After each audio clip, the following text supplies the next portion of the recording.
Thank you, thank you.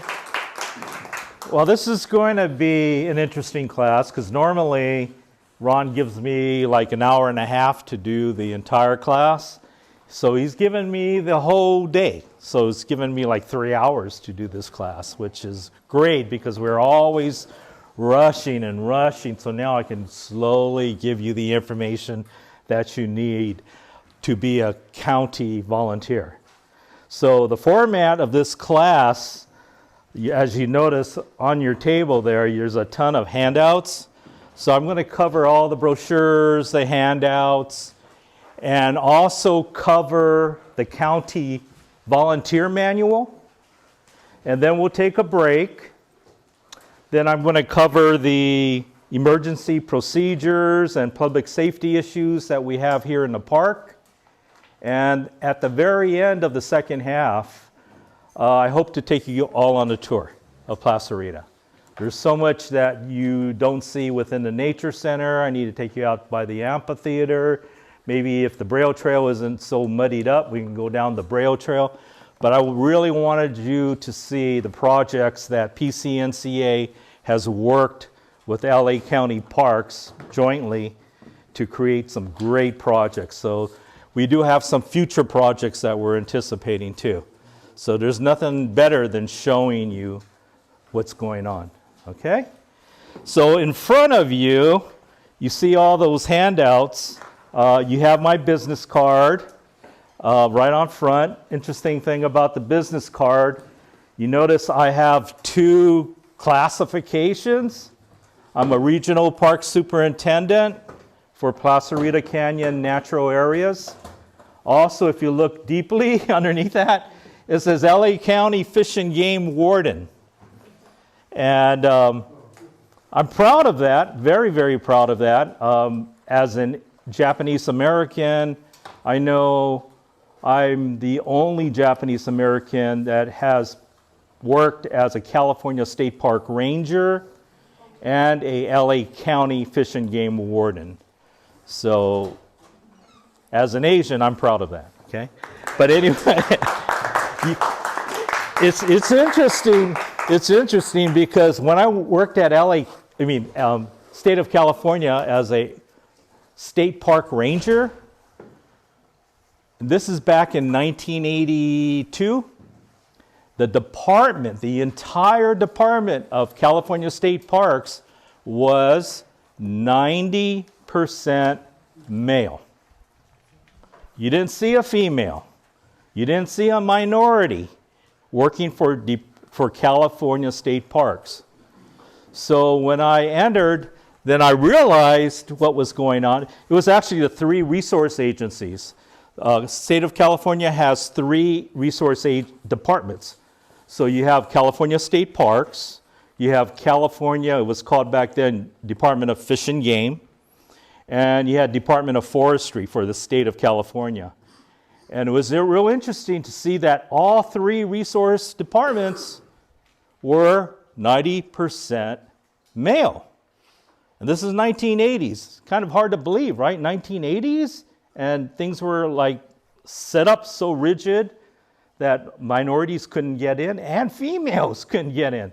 So what we did, we did the affirmative action program. Remember, back in the 80s, it was allowed. It was a legal way to change things. So we created a hiring list, and everybody took the same exam. White males along with the minorities with the females. But the class for the ranger class was a class of 40 up at Asilomar in Monterey, California. So what we did, we hired off of the affirmative action list. And what that means, everybody competes on this one list.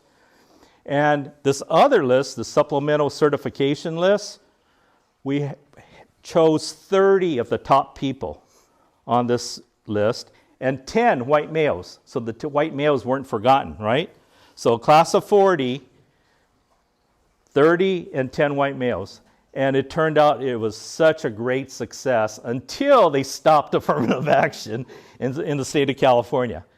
It was like reverse discrimination. So we're back to the good old boys, and I've been watching maybe the last, probably the last 6-7 years. then classes are looking exactly what it was back in the 80s. It's 90% more just strictly white males. Now, when we were doing the hiring with the affirmative action, remember we got the best recipient of that list was white females. So there was like, out of the class of 30 of the minorities, almost 15 or half the class were white females. And what's nice about what you see in the department now, the white females made their way into top management positions. And they're the ones who are, they knew what was happening in the department, so they would actually hire more minorities, more white females. So now it's pretty much 50-50, which is great for the white females and white males. But the minorities did make a big leeway, and I was part of that too. Let's get to our very first brochure. So if you take out this brochure, it's the Placerita Canyon brochure. First brochure we've ever had. First brochure Placerita has specifically on the park. And if you open it up, why this particular brochure is so important is because if you look, it has Ron Krause in there, right?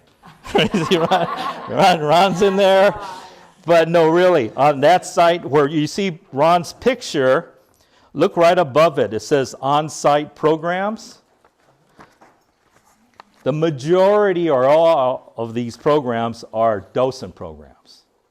So it is you that are doing these programs. We have family nature walks on Saturdays at 11, the monthly bird walk, the first and second Saturday from 8 to 9:30, the blooms of the season, the fourth Saturday of the month, the community nature series, the Nature Tots program, and the only program that is somewhat county related is the Twilight Hikes. Frank Hoffman is doing the Twilight Hikes. So he's here late in the evening. So he is doing the Twilight Hikes. He likes to do it after hours, usually during the summer after 7 p.m. But the docents can get involved. In fact, the docents are involved in the Twilight Hike too. So any of these hikes, you're allowed to participate. Even just to tag along, see how they're doing it. If you want to, get to go on every single weekend, and you actually want to lead it, you can. So that's why I thought this would be very important for you to have, okay? So I don't have very many of these, and they said the cost is prohibitive, so hopefully we can get more made up, but there's very few to really hand out. On the very back, you notice it has a list of all the natural area parks. You should know that you're not part of the urban parks of LA County Parks. We have golf courses. We have Ford Theater. What's the big one that we went to? Hollywood Bowl. You believe that? That's a county park. And so we have county employees that work there. Pretty remarkable for such a great facility like the Hollywood Bowl to be under a parks department. So anyway, hold on to this Placerita brochure. Also, there's a whole bunch of brochures, right? A whole slab of them. And even the board has probably never seen all these brochures because I just opened the box. Yeah. So that means I couldn't have presented it to the board of directors, okay? In fact, I was here, 5:30 in the morning? So to get you these brochures, I took them out of our storage cabinet and put it all together, made sure everybody had a copy, you got your Xerox copies of all the handouts made up for you. So now the reason I wanted to make sure you guys, the new volunteers, got these handouts is because we created them. The park superintendents worked on these handouts for a year and a half, and we finally had the money to actually make copies of it. So I got 500 copies of each, And it's a great handout because it's coming from the superintendents. And what we think is important, and we put, we write it up for the layperson, for somebody that has no knowledge of the outdoors, someone that's their first visit to the park can actually learn something. And a lot of you here in the class, that might be you might fall into the same ballpark. Not everybody has knowledge of the biological world or nature and all that. So that's why this is great. We did this last year. We wrote it up. We just got it printed this year. You got them. So it's up to date. And everything that we thought was important is in all of these brochures. Especially look at the one for Animal Ambassador. A lot of people are very interested on the animals that we have here at Plaza Rita. And, who is the animal ambassador, right? Is it the animal or is it the volunteer that is in control of the animal and doing the programming of that animal? Both. Both. Many times they call our birds the animal ambassador, and then many times it's the person that is holding that bird. Now, a lot of you probably want to say, yeah, I want to do that. That's so much fun. It looks great. You got to put the time in. Okay, just like Jack over here, he had to put 200 hours of holding a bird. 200 hours. He'll come in the office and just sit there for hours, but he's learning. He's learning about the bird. He's getting the experience. So that's all you have to do. We don't expect you to go out and do programs with the bird and show the public and give out information about the bird, but you got to be able to handle the bird, to know how heavy it can be, physically it's holding a 4 or 5 pound bird. It's physical if you hold them out there for an hour or so. But there is a way to become an animal ambassador. So we have Jack, we have Rick, Denny. Where's Denny? Okay, well, those are the 3 strong ones that we have that do it almost weekly. But if any of you want to do the same, you got to do that commitment of the 200 hours handling, and then we could show you how to do the programming about it. Okay, so I thought that'd be interesting. So anyway, I say this is a great training brochure for all of you to use because it does cover everything you need to know about parks and all the questions that the public might ask you. The answer will be in here.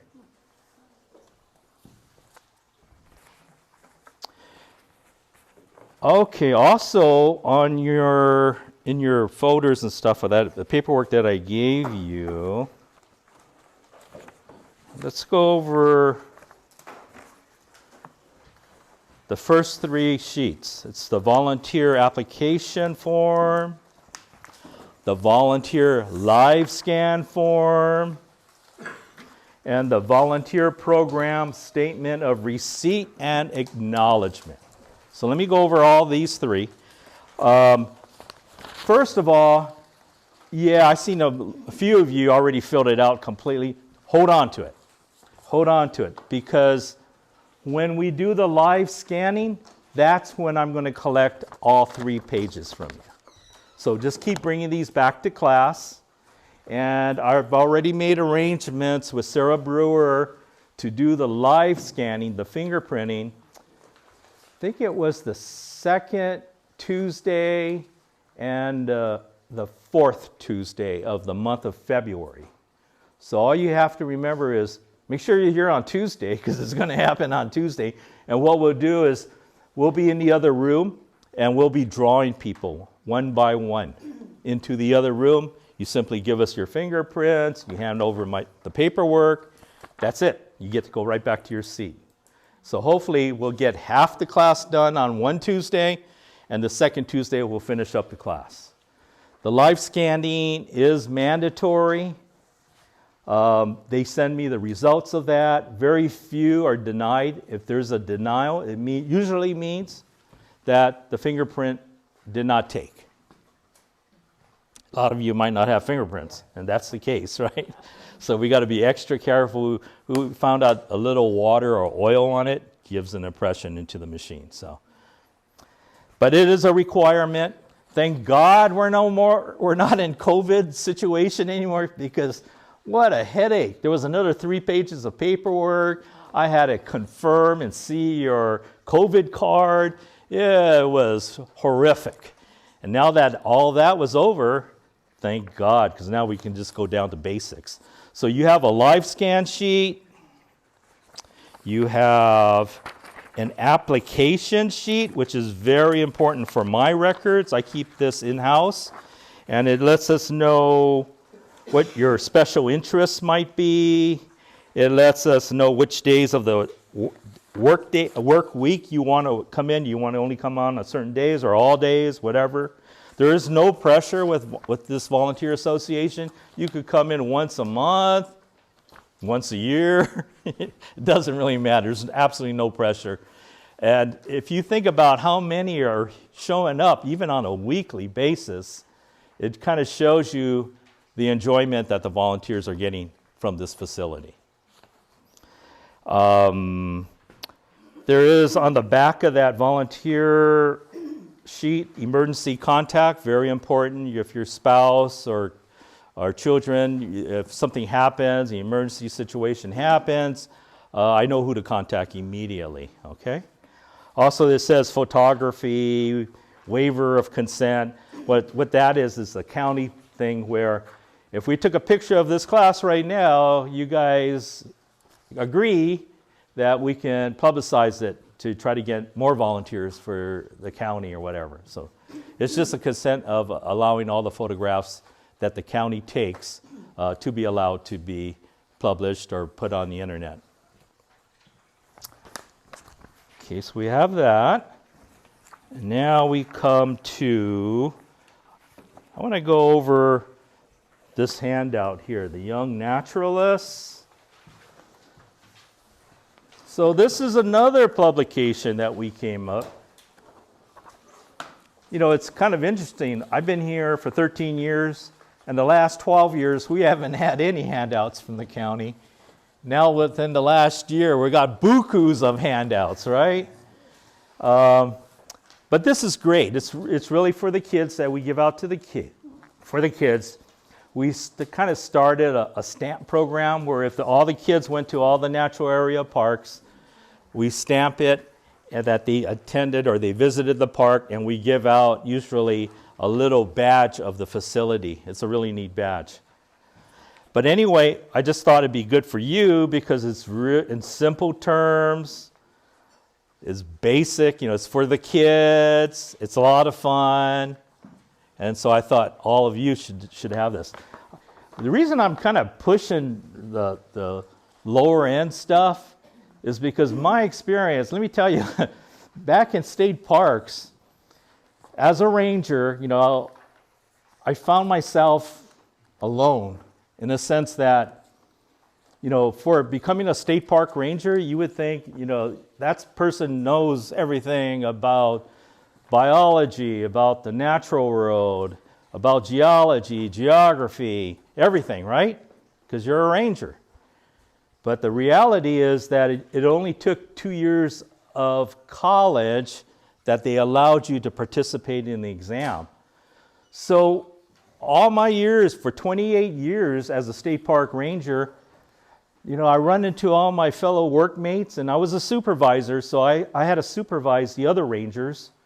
And I couldn't believe music major, counting major, leisure studies, PE major. It just went on and on. Who's the biologist out here? No one. No one. So whenever there were issues at the highest level, at the superintendent 5 level, like Russ Guinea used to be our director for LA County Park. Anyway, the highest level, hey, Russ, come on, I need your help. Yeah, okay. Look at this report. What do you think about it? So I was always, and since I had a degree in environmental biology, I would make the decisions for the big bosses for resources. So I said, well, yeah, I understand some of these big bosses, they don't have the background. But then I started realizing, my entire ranger staff. They don't understand anything. And what really hit something was that the state parks, this is back in 2005. They were looking at, hey, we're going high tech. We're doing something that has never happened before. And so they created a program called the PORTS program. And what it was is that a live feed. So it's like I get the camera here on me. It's just like what Ron's doing. He's live feeding me here to do the, taping this program. But then the other camera was out with a naturalist or ecologist at the annual Nuevo seashore with the elephant seals, right? And so we would do a live broadcast.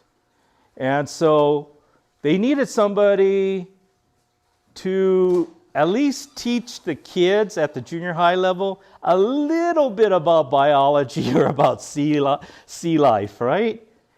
And everybody answered, all the rangers from the Angeles district, we can't do it. We can't do it. We don't know how to do it. We don't know how to do a program. You gotta be kidding. So we went to Orange Coast, we went to San Diego, and it's like nobody could educate a classroom of young kids. And so they called me, and I said, this is a joke, right? That other rangers can't do a program. But it's true. So I grabbed a couple of the top rangers. Hey, man, it is really simple. Just teach the kids something. And see what happened. The PORTS program was totally successful. Everything looked good, except they did not have LA Unified as one of the school districts they were going into. And so they chose Fauché Junior High School, which is an all-black school. And so I grew up in a black neighborhood, and no problem. So I went in there, and I was, the opposing black school was Mount Vernon Junior High School, up more near Crenshaw and Pico. This one was on Jefferson and near Adams. So what happened, I grew up in a black school, but when I saw Fauché Junior High School, and I looked at, walking down the hallway and looking at the doors, holy crap, I couldn't believe how studious the kids were. They were all into it. So when I went into the classroom, I just was shocked that the kids wanted to learn. It was nothing like what I grew up with, everybody's fighting and their craziness, right?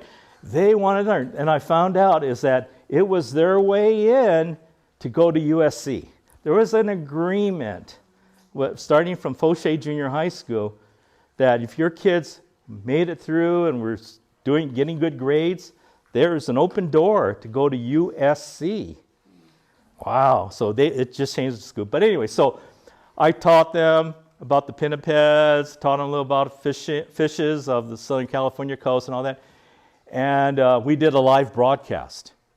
And it was great. It was such a reaction between shooting in a state park far away up by Monterey and having the kids watch that.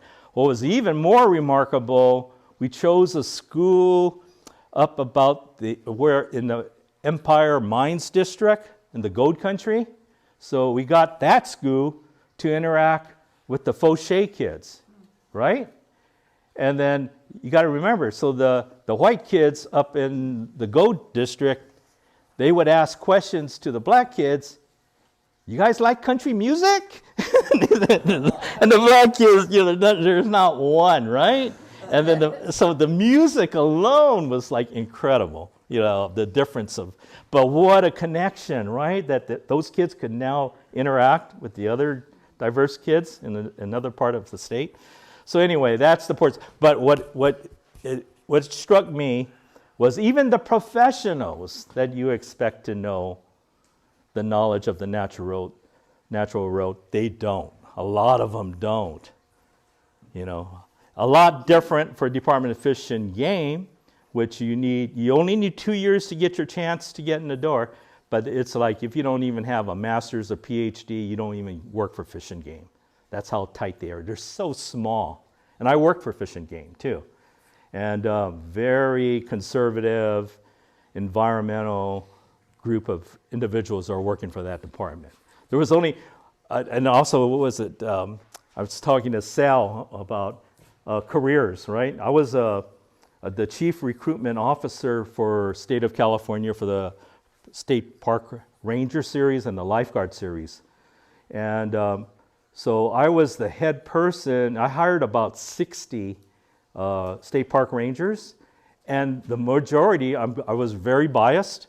I went down to see some, I went to every state university since I graduated from the state university, but I targeted the biology department.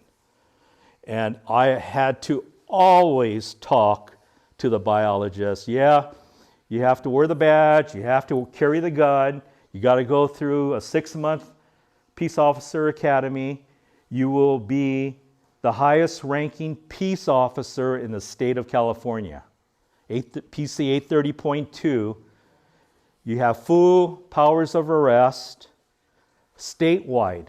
So it's such a high status for peace officer status that it's only state park rangers, California Fish and Game wardens have that, and CHP officers. So those are the only 3 groups that have 830.2. But what I was able to convince these biologist types was, you know, if we hire you and you don't write a ticket, because there's nothing to do in the park but do resource management, you can be a biologist and get paid as a ranger. You have the best of retirement. You have a high salary. And you're a biologist. There is not enough biologist positions in the whole state of California. The Fish and Game might have 4 or 5. Department of Water Resources, 1. Water Quality Control Board, 1. I mean, it's pathetic, right? The state needs biologists, but there are no jobs. So what everybody usually does, they go work for the oil companies or you know, something like that. And that's not what they really want to do. But here you could be a state park ranger, and you could do all the research you want on any of the organisms that you have in the park, right? And you'll get paid for it, and you're doing a tremendous service, because of all the parks I've worked at, I've never seen Department of Fish and Game biologists ever come by my park to say they want to study something. So if you're studying, doing something, documenting things, getting data, man, you're doing a big service for the Parks Department and also for the Department of Fish and Game.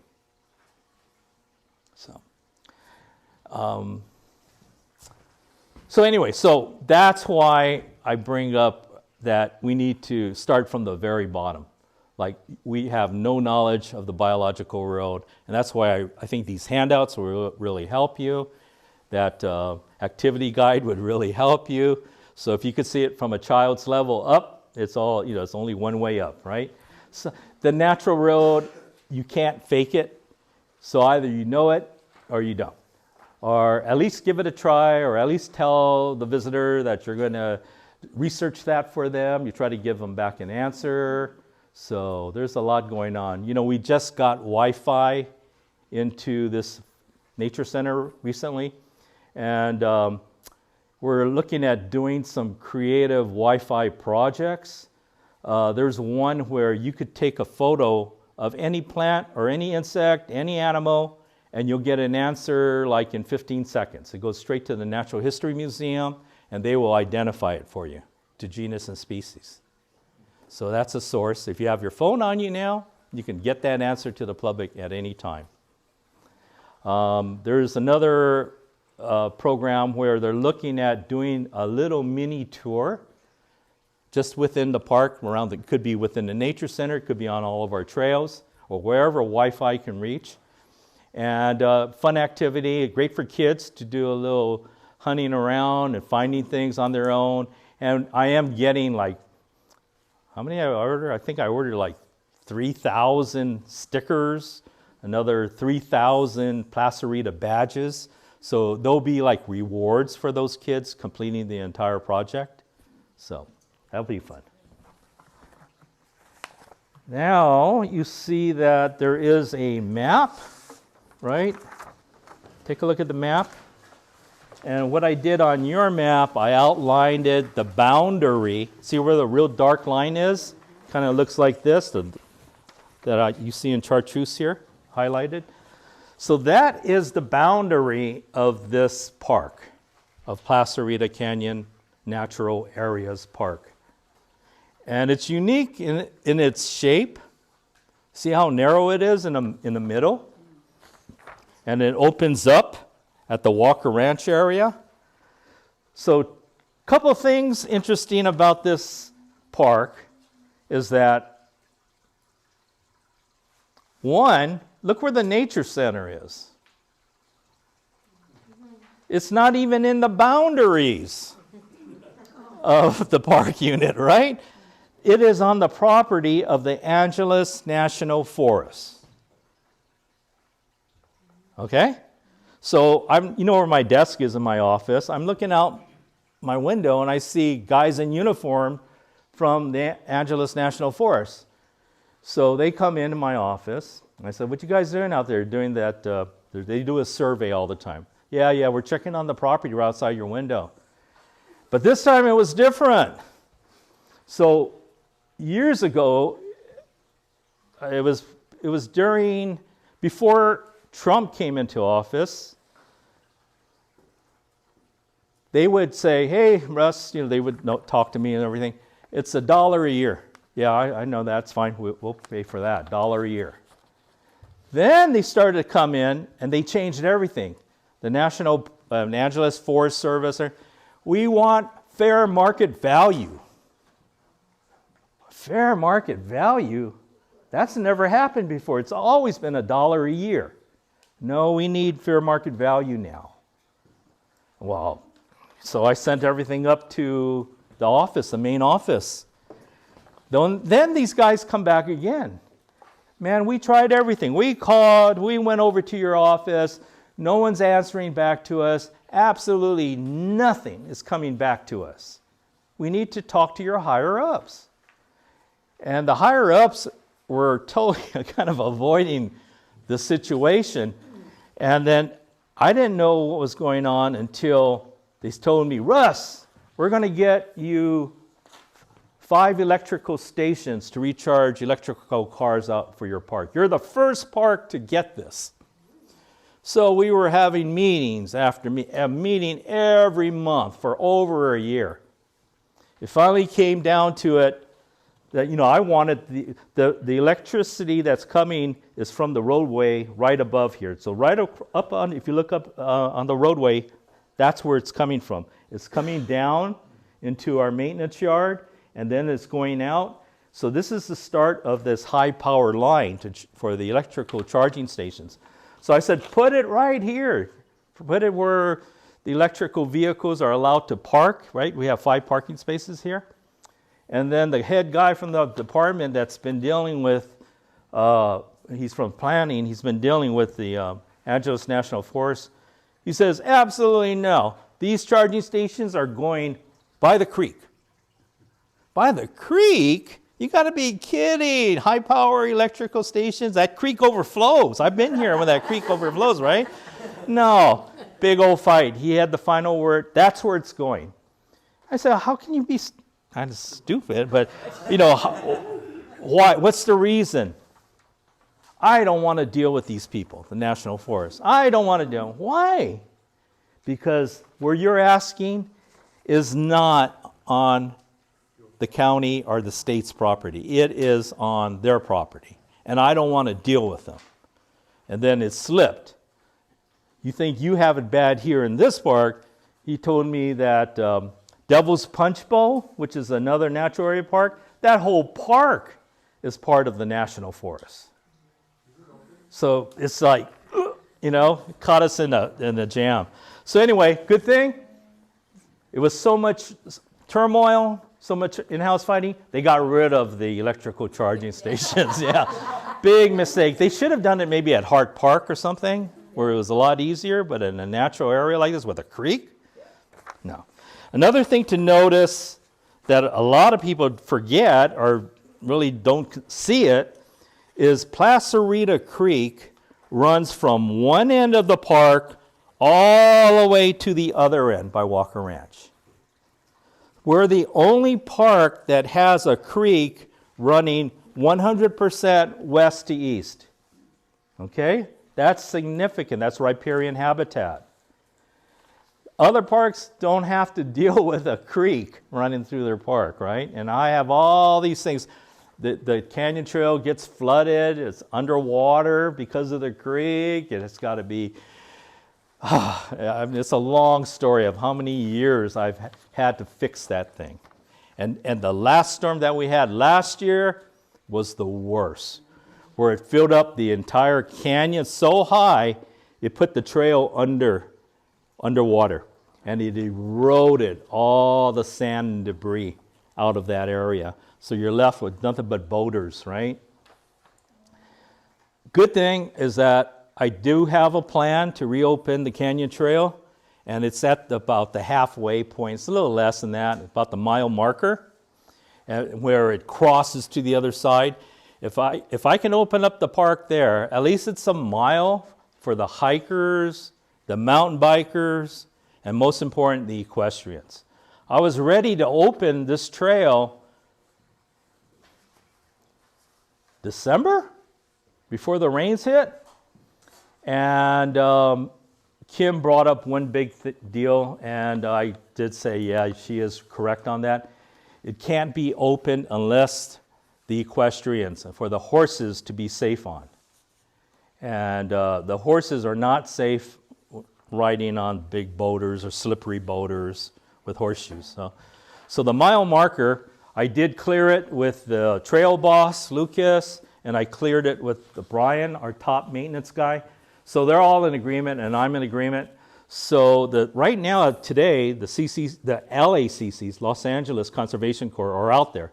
They've been out there 5 days a week for the last 2 months, steady, fixing the trail.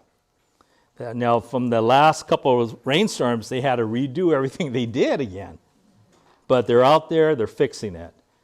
I had meetings with FEMA. Everything looks good, that we should get the money to pay those guys and not use the county funds. But so everything looks good, and I'm really hopeful that we will get that canyon trail open at least halfway. Probably let them finish the work and let the rain subside, so maybe like spring of this year. And once everybody at least gets to go, if they go beyond the closed point, that's up to them, right? That's up to them. They're in violation, but if they, at least we stopped it, and we stopped where it said it is safe for the public to be in. Another thing, let's see, what else can I show you on that map? Notice at Walker Ranch, we do have 2 campgrounds. A lot of people do not realize that Placerita has 2 campgrounds. Normally, it's booked by Boy Scouts and Girl Scout troops and church groups. It's only a group campsite, so it's not an individual camp spot for families. It's for large groups to come in. And usually it's a booked event. People love camping out here. There's a problem, though. There's a roadway that leads you down into the campground to drive down to it to unload all your equipment. That roadway, you can't even get a vehicle through it right now. This has to be repaired. So once we get it repaired, we can start having camping again.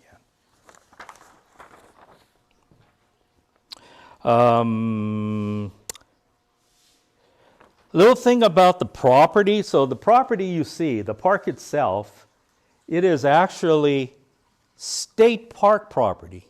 California State Park owns the land, and LA County has an operation agreement to operate the park. So they're operating the nature center, they're operating the parking lot, the day use area. I'm part of the operations. I'm making sure that the operation runs smoothly here. But the actual land is owned by California State Parks. Once a month, I do a report for attendance, and I send that over to California State Parks, and they actually get credit for attendance of all the hikers that visit the park and the volunteers and all of that. So it helps their record. It's actually, if you go get a map of California State Parks, Placerita is listed on there. So it has its own unit number. Also, The canyon trail, which runs along with Placerita Creek, the canyon trail is the county's first multi-use trail.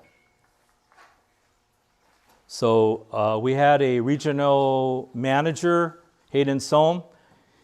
He went through strides to make sure it will be turned and classified as a multi-use trail. And it was really the backing of a LA County Board of Supervisor, Mike Antonovich. He was an equestrian, and he really wanted to see LA County trails similar to California State Park trails. California State Park trails are all multi-use trails. All the trails are allowed for equestrians, mountain bikers, and hikers. So Mike Antonovich and Hayden both pushed it here at Placerita. Costs a lot of money. The study alone, they had to study every 6 feet of the trail. Go 6 feet, write everything, document. So I got this big binder I have on the study of that trail. They had to add pinch points, either huge boulders and rocks or a fence to have the mountain bikers get off their bikes so the speed won't. Because everybody, if you're on a mountain bike, all they want is speed and jumps and all kinds of crazy things, right? So we had to make sure that they wouldn't be too fast and scare the horses or run over the hikers. So we added pinch points all along the canyon trail. What happened, it kind of, the mountain bikers didn't want to get off their bikes. They wanted to stay on it and continue through it. So they kind of left. We haven't seen very many mountain bikes at all. It's mainly hikers. Occasional equestrian, but mainly hikers at this time. Another interesting thing about this map, so the canyon trail is multi-use, but we had a multi-use trail before we created the canyon trail as a multi-use trail. And that is the Los Pinedos Trail. The Los Pinedos Trail, if you look right here, it's right down here. That trail goes all the way into Silmar, into the San Fernando Valley. And the National Forest declared that as a multi-use trail. And I don't know what year or what, but when I first worked here 13 years ago, it was a multi-use trail. So probably sometime before that. So kind of interesting that someone from the San Fernando Valley in Silmar can take that Los Pinedos Trail, take it all the way to the top, come all the way down, and then go on the canyon trail and end up in our parking lot, right? Or vice versa, starting in our parking lot, going up Los Pinedos and going down in the valley. A lot of times I see people taking 2 cars, 1 car here, 1 car over there, and then bring back the bikes over here. But both are multi-use trails.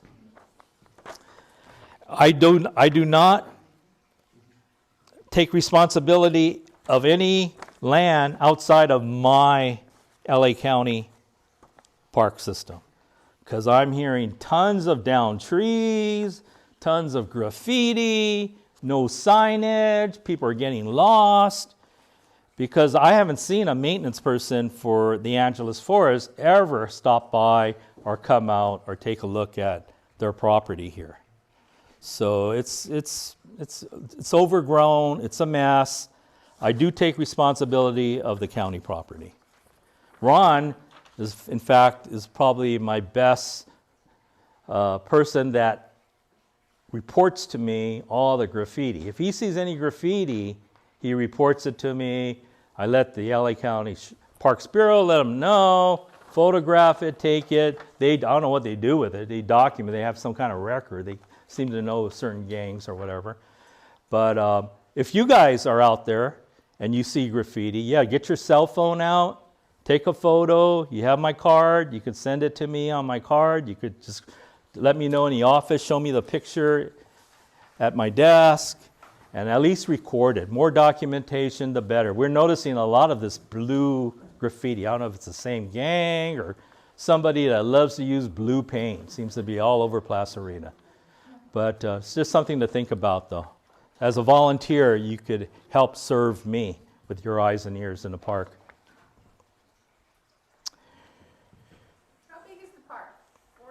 300, yeah, that's a good one. I'm glad you brought that. If you look here, I thought it said 330 acres. No? I say roughly 300 acres is the entire size of the park.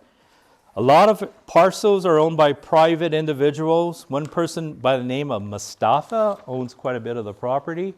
He just recently passed away. But another interesting thing too, this is the west end. You know, the 5 freeway is on this side. So we're on the western edge, or the western point of the San Gabriel Mountains.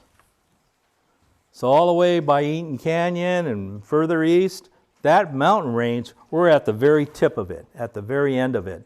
On the other side of the 5 freeway, you got the Santa Monica Mountains and all of that, a totally different, actually geologically different. Santa Susana's and the Santa Monica Mountains. Totally separate from this landform here. There is one trail that is not at all on LA County or state park property. You guys know which one that is? Look at the different trail distances. There's a whole list of 4 to 8 trails that we have. There's one trail that's not even on LA County property. Which trail is that? Very good. Ecology Trail. Take a look where the Nature Center is and look a little above that. That's the Ecology Trail. Right? 100% on Angeles Forest property. Oh, sure. Yeah. If it's on National Forest property, during hunting season, can somebody hunt? Yes. Well, they better, well, it's not safe. Because Sandra knows that what happens during deer season, I get phone calls, everybody on the trail, oh, these guys with guns. Look, hunting is legal in the Angeles Forest. All this urban growth that we've had here in Santa Clarita, right up into the foothills here. So they're reporting, they see hunters, and they're legitimate hunters. I even had a guy brought the deer down for a deer tag for me to sign off on. But legitimate hunters are allowed in the Angeles Forest. Even like gold mining too. There's a spot somewhere in San Gabriel's or something that they allow you to buy a permit or something. In certain sections, they allow you to mine for gold. So those kinds of things you would think are forever forgotten and do not exist, they still exist today. Old laws are still in the books. There's a law, like a lot of you have been traveling, like let's say on Highway 126, and you see all those orange trees, right? Well, what if you grabbed an orange off one of those trees? Did you know that you committed a felony? Right? Oranges, almonds, apples, those old laws are still today in the books. People don't think about it, but it's crazy. You know, those laws are still in the books and they're still valid. So how would you like to get a felony on your record, right? You do it 3 times and you get 3 felonies. See what happens, right? Now, Sandra. Well, there's a couple things that I don't think are legal. One is hunters shooting across trails. Yeah, across trails. And also, we have deer here, and I don't think it's okay for them to chase the deer up the trail so that they can shoot. Yeah, I've never seen that though. I've never seen a hunter try to get that deer up there, right? There are ways of baiting, right? They have, sometimes some people put food out and hopefully, there's a deer population at the Disney property that we all know of. And lately we have seen them leave Disney and start coming across past the Paso Rita Canyon Road up onto our side. Sal's my best guy that goes hikes every day, usually on the Canyon Trail to Walker Ranch, and he's always reporting the deer that he's seen over there. So one time, how many deer? I mean, there was quite a few. Like 10 deer, another 5 deer, and they were all separate. Yeah. That was last year when we saw them. Yeah. So yeah, they're spotting them. You guys would spot them too. They're out there. Oh, yeah. Yeah. When you can walk the trail, you walk right, they're like 10 feet away from you, and you walk right by, and they don't even bother you. Yeah, they're not scared. They've seen people around. Babies with it. Yeah. Well, and there is a deer season. And it's, Yes, you know, there it's is. all year. It's Yes. very limited, I understand. Yes. I don't know when it is, but it's a very limited deer season. Correct. I mean, I've been told by the Disney Ranch, the former manager over there, the deer know when the deer season is. They all go over. That's right. You know, they're smart animals. That makes a lot of sense. Yeah. I've seen them come down here, because they're up there, you know, hunting up there. Uh-huh. They're all here with the baby. Yeah. Yeah. Okay, so that's pretty much all the handouts, right? I think I went over everything. So just remember to bring the other 3 separate pages back until you get live scan, and then I'll collect them at that time. Are these brochures online? No, they're not online. Yeah, those are for you to keep. Like I said, even the board has not seen those brochures, so you're the first ones to actually see those brochures. So now we can get into probably the most important thing for this class. This is what the county regulations class is all about, is our volunteer manual. So bring that out. And one more thing. This is, I think I have 2 or 3 manuals left. And I rated headquarters, the Alhambra office, for all the manuals that were laying around. So this is it. There are no more manuals for the next year's class. So you're the last recipients of this manual. Now what I know is that there's a new manual that will be coming out, and I was part of the team. And I like this better, way better. What they're trying to do, remember this is kind of set up for, it was supposed to be set up for all volunteers for LA County Parks, and it really is more informational, and it really hits Placerita better than any other park. The new manual, there's some things I don't agree upon. And I did mention, like for instance, they asked like for training. And then I brought up this class. And they said, oh, that's great. That's the best thing you can do is have a class. And that way you'll retain your volunteers better. If they're committed to show up Tuesdays and Thursdays for 3 months, they're going to stick with you. They're going all the way out on this being a county volunteer. So that's a great thing. But in the new manual, there really is 0 training. And so I think we're going to, maybe I'll talk to Ron about this. You guys are really being trained to be a docent, in Latin meaning like teacher, and you're like almost like a professional tour guide. Right? Well, a guy that just comes in and didn't take this class, he would have no idea how to lead a group of kids or a group of people or give out the information, right? He might have 0 experience and 0 knowledge. He might not know what to do. But you guys did because you went through this naturalist training program. So you guys have a feather in your cap. And so far, we've been, well, this is how we've been doing it at Placerita. The docents have a contract with the county to provide interpretive activities, so that takes us off the hook. We don't have to pay, PCNCA does not have to pay for fees for using this room, for doing events, for renting out, doing all these things. No charge because of that contract that we have. All the other associations with all the natural area parks, they really don't have a contract per se, like Placerita. So anyway, this booklet, you got the last of them, and there will be a new one next year. What their plans are, and it doesn't, you guys are like a little bit above and beyond that, so it might not pertain to you, but let's say somebody that didn't take this class says, I want to go volunteer at Eaton Canyon. Well, they get on the computer. This is how it works. You get on the computer, you say, I'm going to do 4 hours at Eaton Canyon. You go drive over to Eaton Canyon, and you're welcome. You could do 4 hours of volunteer work. It doesn't say leading tours or anything. It just says volunteer. Same thing here. I could get someone from Devil's Punch Bowl or downtown LA or whatever, they come, they go on site. I want to do 4 hours of Placerita. They come through my door, and okay, we need trash picked up. I might need the phone answered. I might need something for you to do. It could be anything, right? But I'm not going to make that person do anything where they're involved with the public. I would only use you who are trained to deal with the public. So there's a difference there. But that's what they want to do. They want to uniform everything for the volunteer groups, for all the parks, and have it so they can work at each park. You're not restricted at each park.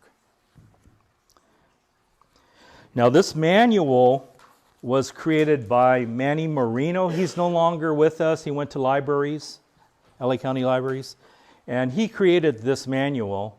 And I was looking through it. I said, gosh, a lot of this looks familiar with state parks. He says, yeah, I plagiarized it. He got the state parks manual, and he got the LA County Sheriff's manual for volunteers. He combined the two together, which makes a good manual, because things that you need to understand is in here. It's different volunteering for a government agency than it is to volunteer for some other nonprofit. Because the image that you're projecting, the liabilities that you have interacting with kids and the public, much more different, much more responsibilities. You're looked upon differently as a government volunteer. I had a volunteer that worked at Pio Pico, and he made contact with everybody that came in the park and everything. Everything was great, very friendly. And then he ran for office. And boy, did he get elected as an official just like that. Because if you can imagine, if your park, you could be talking to 200-300 people a day, and you do that for a couple years, everybody in that community seems to get to know you, right? And then all of a sudden you start telling them they're running for office, boom, almost an instant in as a government employee. So let's go look at this manual. It does give you structure or gives you a framework to look back in. As we leave this class, you guys probably forgot everything I told you, can't remember anything, but at least you have this manual in hand. You can say, hey, Russ did talk about that, so these are my responsibilities. So better to have a manual than no manual, right? We always call it, for parks, we call it our Bible, we call it, everything is based on the written language that someone has put together for us.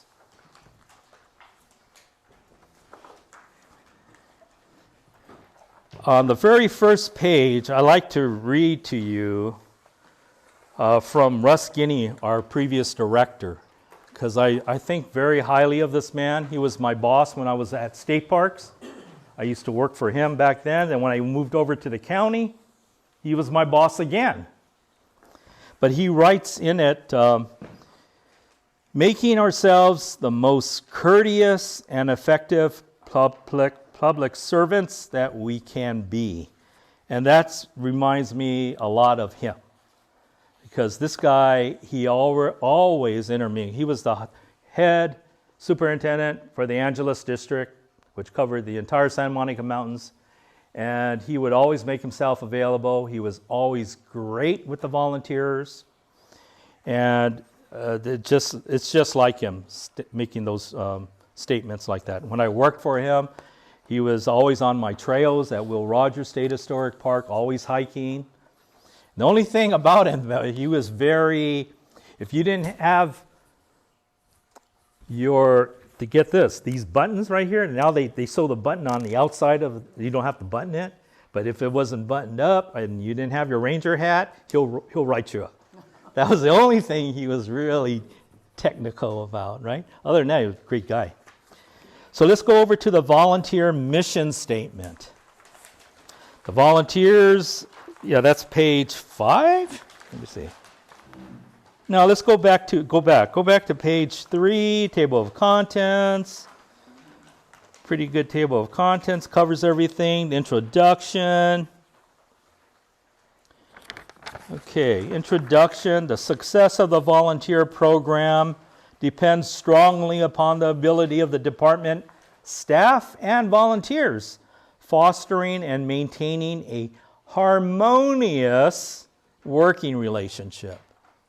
So I stress harmonious because it is, I think, the reason why Placerita is so successful is because the department staff is working with the volunteer staff. And that comes from the board of directors. We're all working harmoniously, not against each other. We're all trying to help each other and get things done. And because of that harmonious relationship between the volunteers and park staff, I think that's really the highlight of Placerita. I don't think there could be anything better or stands out more here at this facility than the human interaction that we're having between those two parties. It says that the volunteer program management has a program coordinator. That coordinator is Brian Mejia. He took the spot of Manny Marino. I very seldom see him, but I did just recently write to him to say to him, I need your live scan machine here. I have a huge class, and they need to be live scans before they graduate, so before March. So I got him into the email with Sarah Brewer. So we're deciding on those Tuesdays. We're not sure which Tuesday. It might be one of the Tuesdays. More than likely, it's going to be on both of those Tuesdays in February. So that's the plan, to have all of you live scanned at that time. If you keep reading, it says the volunteer program supervisor. That's me. So I'm the program supervisor. At the second last sentence, it says attendance, time, records of volunteers in service. A little bit about that. So Placerita, we have probably the largest group of volunteers. The Arboretum had a large group, but boy, I heard a change, new director, things are going down at the Arboretum. Eaton Canyon's been about the same, but I think we're way up in the lead right now for number of volunteers, active volunteers. And so that's our strength. How about our strength in a park about raising revenue? I just heard this again last week. So this is what was going on all these years. Before COVID, I never heard the department ever asking me, raise money, make money, do what you have to do, start charging parking fees, raise money. So that was non-existent. It never happened until COVID hit, new administration came into our department, and everything, charge. Charge for the rooms, charge for this, charge all the friends of the parks, charge Sierra Club, charge Audubon, charge everybody. No freebies no more. And then that didn't go very well because they started to try to charge at Eaton Canyon for parking, and COVID hit, and so they had a double row of fencing, a fence around the nature center and a fence outside. And then what they did, in order to visit the park, to walk in the park, to go up in the trail, you had to make a 24-hour reservation, by reservation only. And by reservation only, people, when they want to go to the park, they want to go to the park. They're not going to go through the hassle, right? So it hurt the park tremendously, where it never really filled up anymore. People gave up on the park because, you got to make a reservation before you attend. And it was a big hassle. And then that parking thing just dropped. They were going to put a self-attended parking meter there, machine. And so they dropped everything. Then I heard last week's meeting, Well, we're in bad financial crisis again this year for 2024. Start charging again. So I'm glad they did not say parking. So they said rentals of the facility as high as you can go. And it's already really high. If people want to have a birthday party and rent out the park benches, which they do all the time, raise it as high as you can. Is that all? Yes. Just the facility. Just raise those rates. No parking, right? No parking. So that I'm okay with. So I'm glad they didn't touch parking because that's a huge problem here at Plaza Arena. They did actually. They had a kiosk there. They found out they lost money because then you have to have a person out there. They don't have the machine, so you have to have a person. Then you got to make the deposit. What happens if you have a lot of money, right? Anything over $300 has to be deposited that day. That's impossible to go to the bank on someone's late shift. We don't even have enough people here at the facility, right? So it's just not going to work. Yeah. Since I've been involved with NCA and have been able to see the other parks, we are truly fortunate to have Russ here and the way he coordinates things and gives a lot of leeway to the Nature Center Associates and the docents here. Because, you know, we have a very good structure, it's hardworking, it's very organized, and we do a great job here, and he recognizes that. And he Yeah. recognizes You know, there's a reason why, because even with my staff, I got mine. I feel because I'm already. You have to remember, I already retired from state of California, right? After 28 years. Then I went fishing for a whole year because I was retired, right? And I got tired of it. But in that, I retired in December. In January, I saw this job come up, and I applied for it. And I didn't hear back to them until December for a full year. So I went fishing, right? And I loved it. But I realized to myself, I don't like retirement. You have all this knowledge, right, from state parks, and you're not using it. And so when I came to Plaza Arena, thank God, I felt like I was back in heaven here. This is where the problem is for me to step away from this. Because now I have 13 years with the county, and I'm looking at, well, with my wife she's retired, my wife's retired, full retirement, 100% of her pay, so she's at home. I remember what it was like. I think that was the key, that I know what retirement was like. And I know if I retire from here, it's going to be just like I retired before. And you know what? It's important to have the social aspect of meeting people, dealing with people. Is there a reason to put your pants on and go to work, right? And you got to remember, this is not work. This is having fun, right? This is not working out in the outdoors. When I was a supervising ranger, I had all these rangers, they stay late. Go home. I'm not paying you overtime. Go home. Go back home to your family. And a lot of them didn't have families because they dedicated their lives to the job. And it's kind of a sad thing because they love it so much. They feel fortunate they got the job. But you got to look at the big picture, right? Look at the big picture. So that can draw you in. And there was a warden, Mike, that used to work out here. He had way over. He was working only pennies on the dollar. He had 35 years in as a fish and game warden. So I asked him, how come you don't retire? You're not getting, you're losing money. And he told me, Russ, if I retire, I'll be a docent for you here at Plaza Arena. I said, yeah, that makes sense, you know? So why not have all the prestige as a warden and carry the gun, write citations, go in his vehicle, right? So I saw a light there. But anyway, I was mentioning, okay, so we have the number of volunteers that nobody can touch us, right? And that's why it's important for all of you to record your hours. There's two ways. The docents have a computer that you can put hours in, and there is a writing pad right by my desk, and you can put your hours on that when I'm looking at both when I do the total hours. Because that's the power of Plaza Arena. It's the volunteer hours. It is not revenue generation. Normally, the campground hasn't been reserved because there's no access to it. For the last 4 years, we haven't had a single reservation for the campground use. We don't charge for tours. We don't charge for anything.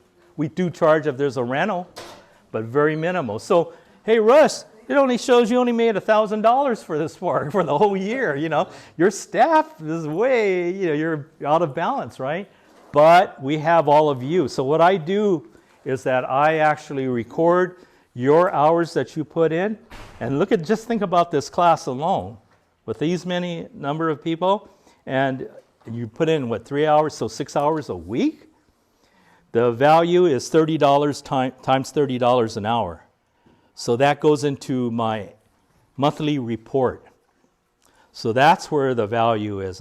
In other words, you guys are making money for me by being here.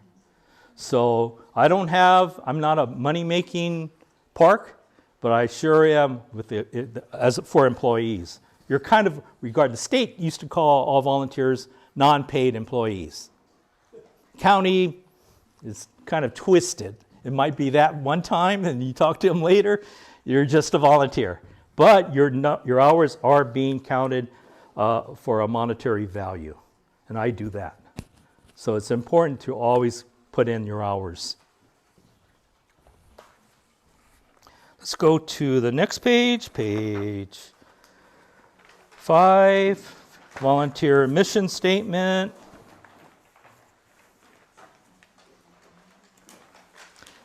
Code of ethics. Okay, take pride in your position. You're a valuable team member and department representative. That's true. As soon as we get you live scan, I can't promise you this, but this is what's supposed to happen, is that you're going to get a volunteer badge. It's a county badge. Glenda, do you have your badge on? County badge? County badge, yeah. It expired, but at least she has it. And it's a true county badge, meaning that if you lose it, I got to call the sheriffs, they got to do a report for it. It's a big deal because that county badge is a representation that you're working for or volunteering for LA County. They take heart. So that's probably the only thing I'm really going to be giving you after you finish this class. There's been problems with the machine. Hopefully it's going to be all worked out. But right now the machine is down. So almost all of our docent volunteers that have been here for years, it's expired. But it's better to have an expired badge than no badge at all, right? Once you get your photograph and get your badge, though, it's a simple machine that you put the information in, and it goes good, I think, for another 2 years. Every 2 years, you're supposed to get a badge. Okay, chain of command. This is really important for all of you to know. So let's say you guys had a problem, right? Maybe a problem with another volunteer. You had a problem with me. You had a problem with one of my staff members. So what's the protocol that you should do to inform me about it? Should you run up to me and say, Russ, I don't like the way I was treated by this person? No. Okay, since you guys are under the board, right? There's a board above you. You need to present it to one of the board members. And then they'll bring it up at the board meeting. And when I'm there at the board meeting, and I will discuss the remedies or what we need to do for that. Thank God, for 13 years, there hasn't been that where someone's really, really putting the screws onto me to either discipline them or whatever. But then I do have a boss too. Back to Brian Mejia, I report to him. We have a problem with one of our volunteers, and it's really his say on what the protocol would be for that. So there is somebody above me. Definition of a volunteer. I like number C. We've talked about this for length. Okay, An individual shall not be considered a volunteer if the individual is otherwise employed by the county to perform the same type of services as those for which the individual proposes to volunteer. Right? What is all that about? So we have Castaic staff here, right? Raise your hand if you're a Castaic staff member. These are all county employees, right?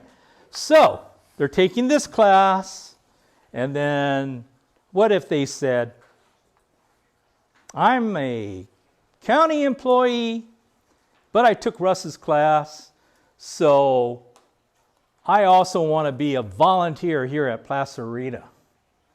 Deservingly, right? You took the class and everything. No, you cannot be a county employee and a volunteer. And there's a good reason for that. What if one of those county employees says, hey, I want to be on the board of Placerita. And then they get voted in. They're a good person, everybody gets to know them. In fact, all the members of your class vote you in, right? That's enough to win, to get on the board, right? And then you're on the board, and then you start saying things like, you know, it's time that maybe our volunteers should get paid. Or maybe I don't like this aspect of the program. You know, I don't want to do interpretive programs anymore. I want to make money for the park. They could change the whole dynamics of everything once they get their foot onto the board and stuff. So total separation, no county employee can be a park volunteer at the park. And in fact, anywhere in the parks. And then, remember it said something like, to perform the same type of services for those that are paid. Good example, really good example. California State Parks had the best volunteer association maybe in the world, for sure in the United States, because I was part of that. And so we had a tremendous volunteer associations all up and down. In Monterey, here in Will Rogers, Malibu Lagoon, Malibu Creek. And it all changed. And it all changed for one reason. So remember I told you the story, the state park rangers just couldn't do programming, right? They just, hands up, I can't do it. So state parks started to hire state park interpreters, individuals that will lead tours. Well, how about the docents, right? All throughout the state of California. That was the fun thing. That's the reason they joined their association. They love giving tours. They love leading hikes. Nope. The new docent class, you're to raise money. They made the volunteers fundraisers. Go out and get money for us, and we'll spend it. That's it. That's your job. So state parks was here. And once, because they hired the interpreters to do that job of interpretation, then volunteerism in state parks went to the bottom. No one wants to be a fundraiser. You guys are lucky, because the county has not even thought of that idea of hiring an interpreter. They did hire a biologist for the first time in 13 years that I've been here. So we have a new biologist on board, but not anything dealing with interpretation. So your jobs are secure. You will always be able to interpret. Plus, we have a contract with the county. So that's good news.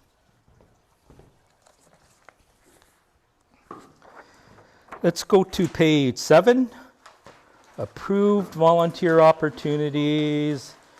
Volunteers may assist in many different capacities. So true. So true.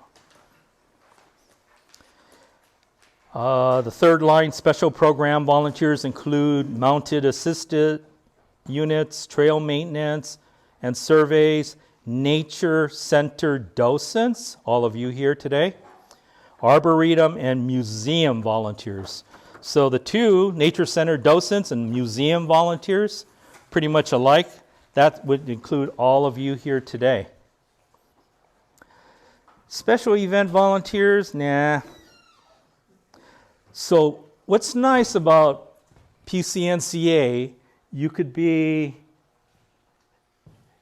a nature center volunteer, doing things in the nature center or in the museum or doing interpretation. You can lead school hikes, you can lead tours, but you can also work outside, and if you want to help pull weeds, working outdoors, do gardening, you can do that too. There's a huge team that we do have out there that loves doing outdoor work. They don't want anything to do with the inside of the nature center, but they sure like working on or if you want to work on the trails. Sal, the last 5 years or 6 years that I've known Sal, he's out there all the time reporting the downed trees to me. So if you like that thing, you want to work in the gift shop, right? That's another one. There's something for everybody. Hospitality. If you like getting all the food items whenever we have events, getting all that together. Glenda's jack of all trades, right? So there's something for everybody here. Don't limit yourself to only tours. I put a star here on the very bottom here in regards to some examples of reasons a volunteer can be dismissed. Knock on wood, 13 years, we have not dismissed anybody. Sometimes getting kind of close to it, but never. We have not done that. But some of the items are disorderly conduct, insubordination, intoxication, possession of drugs, possession of an unlawful weapon, defacing county property, abuse of the dress code, falsifying documents, theft. In regards to theft, make sure, I don't know how to say this, but be careful when you park outside here. We're getting some break-ins to our vehicles. We just had another one Sunday. And then we had the prior Sunday, we had one, so it seemed like Sundays are the days to watch. Sundays I'm not here, that's my day off. So either that person knows me or knows that I'm not here, because Sunday seems to be a day that we're getting a break into our vehicles here in the parking lot. Sometimes right in front too, so be careful out there. Don't show your purse, hide everything. They'll look in before they see something like a purse or something. They know the person that's doing this, they're watching, they're sitting in their car. So be suspicious if you park somewhere and you see a guy in there just sitting in a car, because these people know that these are hikers. So when that hiker goes up on the trail, that's when they punch out the locks, they break in. So they're watching all of you as you're parking. Especially when they see you get out of the car, take stuff out of your purse, and hide Oh it in yeah, the seat. yeah, if you fumble around They that. watched you do that, they know you have a purse, they know you've taken out your backpack, off you go, and they say, man, I got at least a half an hour now. It's been fortunate, a couple of the purse snatchers, they took the cash, they took the credit cards, but everything else they dumped in our trash can. So Renee, when he dumped the trash, he finds everything there, the driver's license and everything. So we call that, they really hate losing that driver's license, you know. And actually, Ruth Ann just came in early this morning. Yesterday, did you hear about her? Someone. At a restaurant, Yeah, in a restaurant. Restaurant. Panera. Yeah, Panera Bread. And somebody took the purse off the back of her chair at Panera. Yeah, so it's happening all over. Failing to follow the chain of command. Okay, so we know that if there's a problem, you can report it to the board of directors, report it to a board member. They would report it to me, and that's a good rule to follow. Oh, you know what I wrote on here? Rec leaders getting fired over animals on social media. A few years, it was before COVID. We had a rec leader at two of our parks that started to handle animals, birds of prey, a hawk, and they were not doing it correctly. So they were on the glove, but the knots weren't there. The security of the bird flying away wasn't there. And it went on social media. So these rec leaders were kind of like showing off my bird. You know, look at me, I'm with the bird. Went on social media, and then Kim saw that. My boss, Kim, boom, immediately fired. You're out of here. I don't care. You meant it to be a good thing, but you're out of here. And boy, it shook everybody up that something like that, what you're putting on social media. But there's a reason for that, because the bird responsibilities is major with the permits that we have. The permit that we have here is, 1, we're allowed to possess birds. 2, we have a permit from Fish and Wildlife to interpret the birds, to do programming for the birds. But that can all be in violation if we don't caretake for the birds in regards to our mews and our enclosures that we have. If the water's empty, not cleaned out properly. One time we got in big trouble when someone saw moss growing in the water bowl. It went straight to the board of supervisors. So there's all these mandates. And Fish and Game are very clever too, because they go to those sites and they look, who's this? Placerita, whatever. So be careful. I wouldn't even do it, because like my boss is right on it all the time. And if there's any animal, it's easy to do an animal search and have every animal or every bird pop up. And if they see it's not done properly, boom, you're out of here. So that's why I made that check. That extends to the taxidermy too. Some people don't know, but all this taxidermy is permitted through. Exactly. A few years ago, this is not any of the current staff, but some of the old staff, they put Santa hats on some of the taxidermy pictures, put it on Facebook, and that was not. Yeah. So it's respect, right, for the animal, even though they're taxidermied. Another thing, we're kind of okay on this now, but even naming the birds, right, giving it a name, right, a human name, right, that's kind of respectful as thinking that it's like a pet bird, not really wildlife. Fish and Game doesn't want us to do that, really. You start treating the birds that we do have here with a kiddyish name, let's say, right? And you're telling the public that this is the name of the bird and all that. It's just how Department of Fish and Wildlife is. If you ever work for them, you'll see how rigid they are in regards to rules and regulations and stuff like that.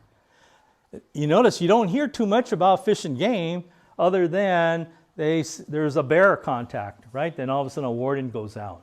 But you never ever hear about a biologist coming out or doing anything. They're so far behind. When I worked in a Japanese fish market for 7 years, and they were supposed to inspect my fish market every year. I did not see a Fish and Game warden, except once in 7 years. And they're supposed to go to every aquarium store. You don't know what they're selling at for aquarium. One time I went to an aquarium store, and I saw the state marine fish, Garibaldi, Hypsipops rubicundus, being sold. You cannot sell a Garibaldi in an aquarium shop, but it's pretty orange. It's a pretty fish. And so a lot of illegal activities are going on because there's no inspection going on. Well, that's Yeah. like the little baby turtles. You used to find them in pet shops, and it was illegal to sell the little water turtles. Uh-huh. And these people sold them for years. Yep. Nobody ever Yeah. checked. Recruitment. How did you guys find out about this class? Just the sign. Okay. Where? Right outside here? Okay, so that works. There's one off of, what is that? The corner at the nursery? Green's Nursery. Yeah, Green's Nursery. Railroad Avenue. Who? Facebook? Yeah, okay, good. Social media. The word gets out. I mean, do you know somebody that took this class before anybody? Yeah. Huh? Okay, so there's a few there. Sal's been around. It's also a great class if any of you want to get into the field of parks or work for Fish and Game or work for the U.S. Forest Service. for a career, right? You want to become a teacher. I was a teacher for 3 years. I thought that was going to be my time of destiny and eternity. I'm never going to leave it. And 2, I worked as a ranger. That was no paperwork involved, so that was better. But anyway, it's a great class. What you're learning today in this class, it might not really hit you until 5 years from now or whatever, but something that you learned or picked up in this class is somewhere in your future. Something about this place, something about this park, something about maybe me, something about Ron. Application process. Okay, you saw the volunteer application that I gave all of you. You know that I'm the volunteer program supervisor. You guys know that you must pass the live scan fingerprinting process. We explained about the ID badges. Going to the next page. Orientation. This class is the orientation. Okay, there's another form that I gave out. It states that you received the manual, you received the live scanning. What is the other 2? You received, you see it? Yes. What was the title of that one? Oh, volunteer program acknowledgement. Yeah. All this is a check mark. You just initial it. You print your name, you sign your name, you date it, and it allows me to say that you got everything you need to know, right, as being a county volunteer. So if there's a problem with you and you signed off on it, it's an agreement that you will obey and be a great volunteer, right? You're going to do everything as planned. Because then I'll have this on file and say, well, look, you signed this thing here. So that's why we need to discipline you, right?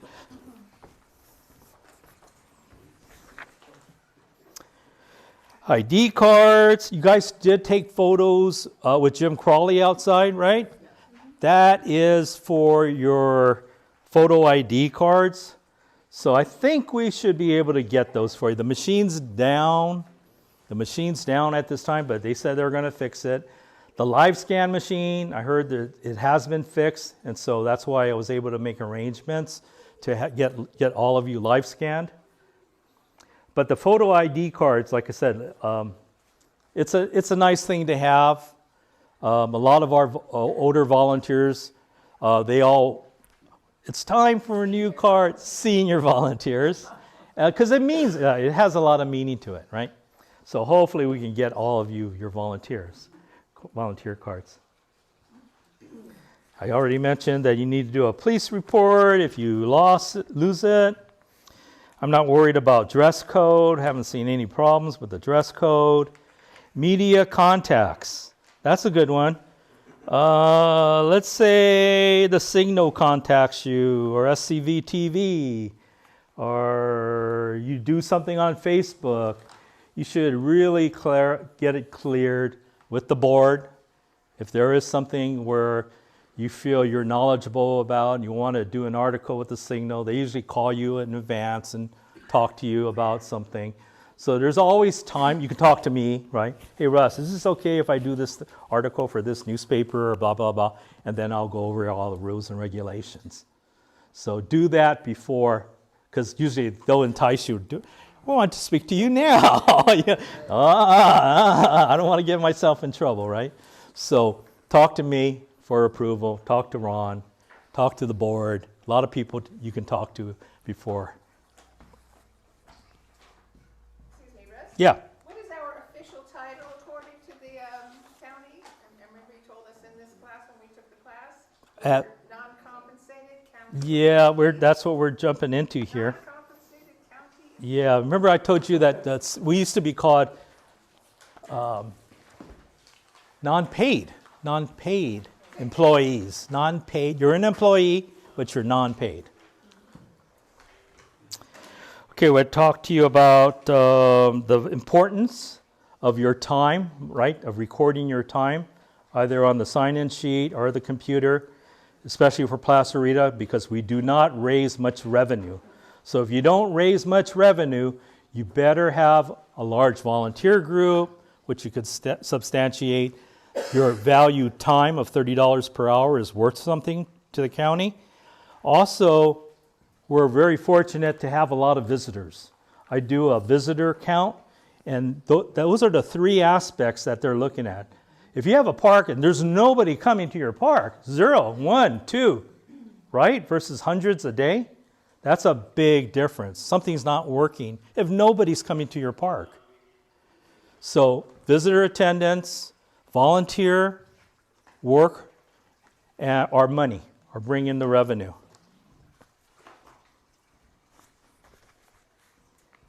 Recognition and awards. Last year was the very first year that I saw this department finally recognizing the volunteers. Right, Glenda? Yes. So they did a program up by Castaic where our volunteers were up there and talked about, we had a good meal. I was there too. So it was great. This is the first time this has ever happened. Yeah. All the parks. Yeah, prizes, all the prizes they were giving out. So they recognized the volunteers there. And you know, we have our own recognition meeting at the NCA meeting. So there was another recognition awards at Eaton Canyon. We went to the Ford Theater for a show. And it was a good show, right? What was it? Shakespeare and what was it? It was hilarious. So I had, 20 volunteers, 15? Yeah, so I drove everybody over to the Ford Theater, and that was strictly a Kevin Regan thing where he got his tickets and he says, give these to your volunteers. This is me. I'm giving it to you guys. Normally, the Board of Supervisors do send us a great deal of tickets to the Hollywood Bowl. We didn't get the tickets last year, though. We didn't do the bowl. But every year before that, even during COVID, we always got a whole stack of tickets, usually around September, to go to the Hollywood Bowl. So remember that. And then we did something different this year. We had our first community event. What? There was, yes. Are we recording our hours for the class? Yes. Yes. Docent Good question. Yes. These hours, I've always recorded I'd take a rough estimate of how many people are in here. But yeah, you can record it. And you can record the hours that you were previously here. Yes. Actually, during the class, we record your hours while you're in the class. Okay. Okay. Then I get it It's from, important to sign that attendance sheet because we add up the hours and we yeah. report. And that's why you have a sign-in sheet. Yeah. Your names aren't on the computer yet anyway, so. Yeah, that's true. Yeah. So what was I saying? Oh, so what happened? We had our first community meeting. So what all that was a dog and pony show of me telling my docent volunteers. We had a great showing. My docents showed up in force. And Kevin Regan was shocked to see so many people here. Kim was, there's a ton of people out there. They're all our docents, right? It was open to the community. But, you know, who has time, what was it, 5 p.m. or whatever time we did it? Nobody knew about it. We had the flyers out. We had social media. Vasquez Rocks had two people. So Kim and Kevin came from there. They came over here, expected the same. And then they see this huge room full of volunteers. So that was a good community meeting because that was the first time that Kevin Regan came out here. And he's head of the regional parks. He's like the number 3 man in this department. And he said a few things. He said, well, hey, Russ, so you need that, the docents stated they needed that, the heritage trail, our heritage trail to be completed. So we formed a committee now is working on the heritage trail. So it involves the planning department, head of maintenance, who else? There's a bunch of people involved. So there's about 6-7 individuals. Kim is involved for the panels. So it looks like down this road of 2024, that trail will be completed as a Braille trail. Good thing. Then someone brought up about not having any Wi-Fi. So Kevin ordered Kim Wi-Fi, Pasarita. So Kim would call me, is it working yet? Is it working? Yeah, they came, they installed it, but it's not working. They bring them back out here because she had to give and tell Kevin Reagan the project's complete. They have Wi-Fi. So thanks to the community meeting, right, that we got those things that were always lingering, never fixed, completed. So it helps to have those community meetings. So there's more interaction between parks and the volunteers at this from last year than I've ever seen.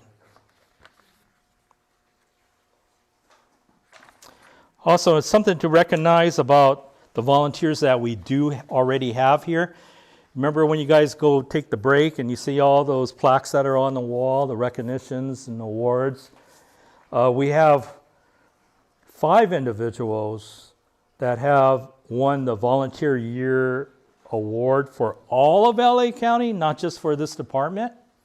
So that's a unique award because you're Volunteer of the Year awarded for all the departments, right? So we have Jim Southwell was a recipient, Ron Kraus, Evelyn Vandersan, Bill Weber, Heidi Weber, okay? So very unique that they made Volunteer of the Year award for all of LA County. That's really a prestigious award.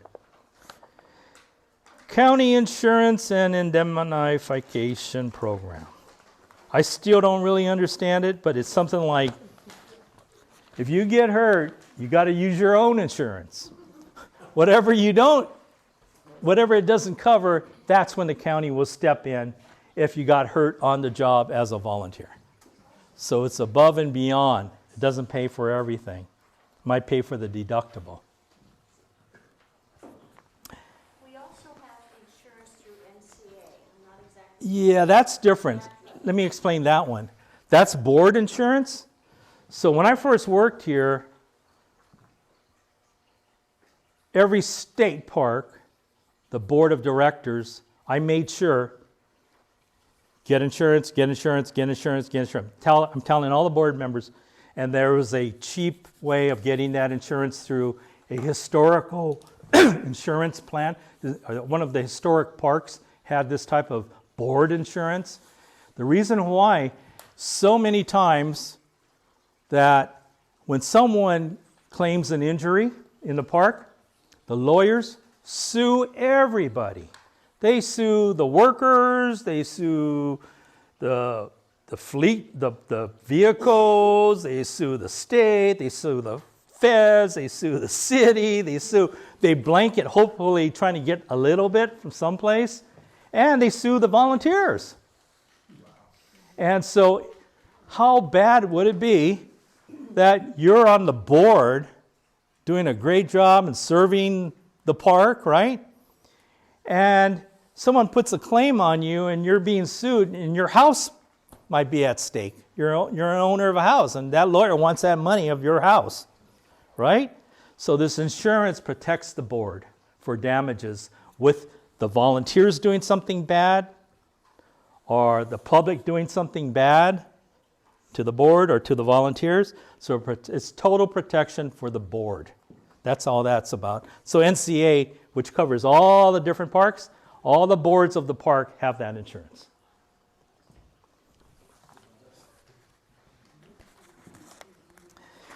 Okay, we're moving along. How much time do we have here?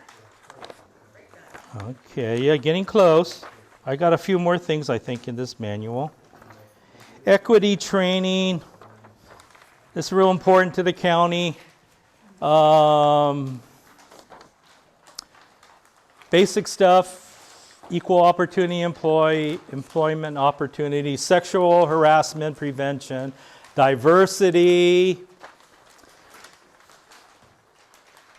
I already talked a little bit about diversity. Remember when I told you about the white males in California state parks? Personally, I think I'm very diverse, not just because I'm Japanese American, but my wife is Chinese American, and my son is Korean. Because I adopted him. Yeah, it's funny because so you get a Japanese guy, you get a Chinese female, you put them together, and you get a Korean out of that. Yeah. But I mean, the food is great, right? The food, right? Asian. My wife knows how to cook extremely well for the Japanese cooking, Chinese cooking. And in fact, that's how I got married to her. She in college, you want to come over to my house? I'll cook you up lunch. That was it. That was the end of dating others and everything, because she's a great cook. But kind of interesting. And another interesting thing, everybody thinks that those three Asians get along. They absolutely do not get along. When I was dating her, I couldn't step foot in her house. If the father caught me, that was it. That's how extreme it is within the cultures, right? And the weirdest thing is now my son is at the dating age, and he's been going around with a Filipino girl. So now, that's the one I'm missing, kind of, right?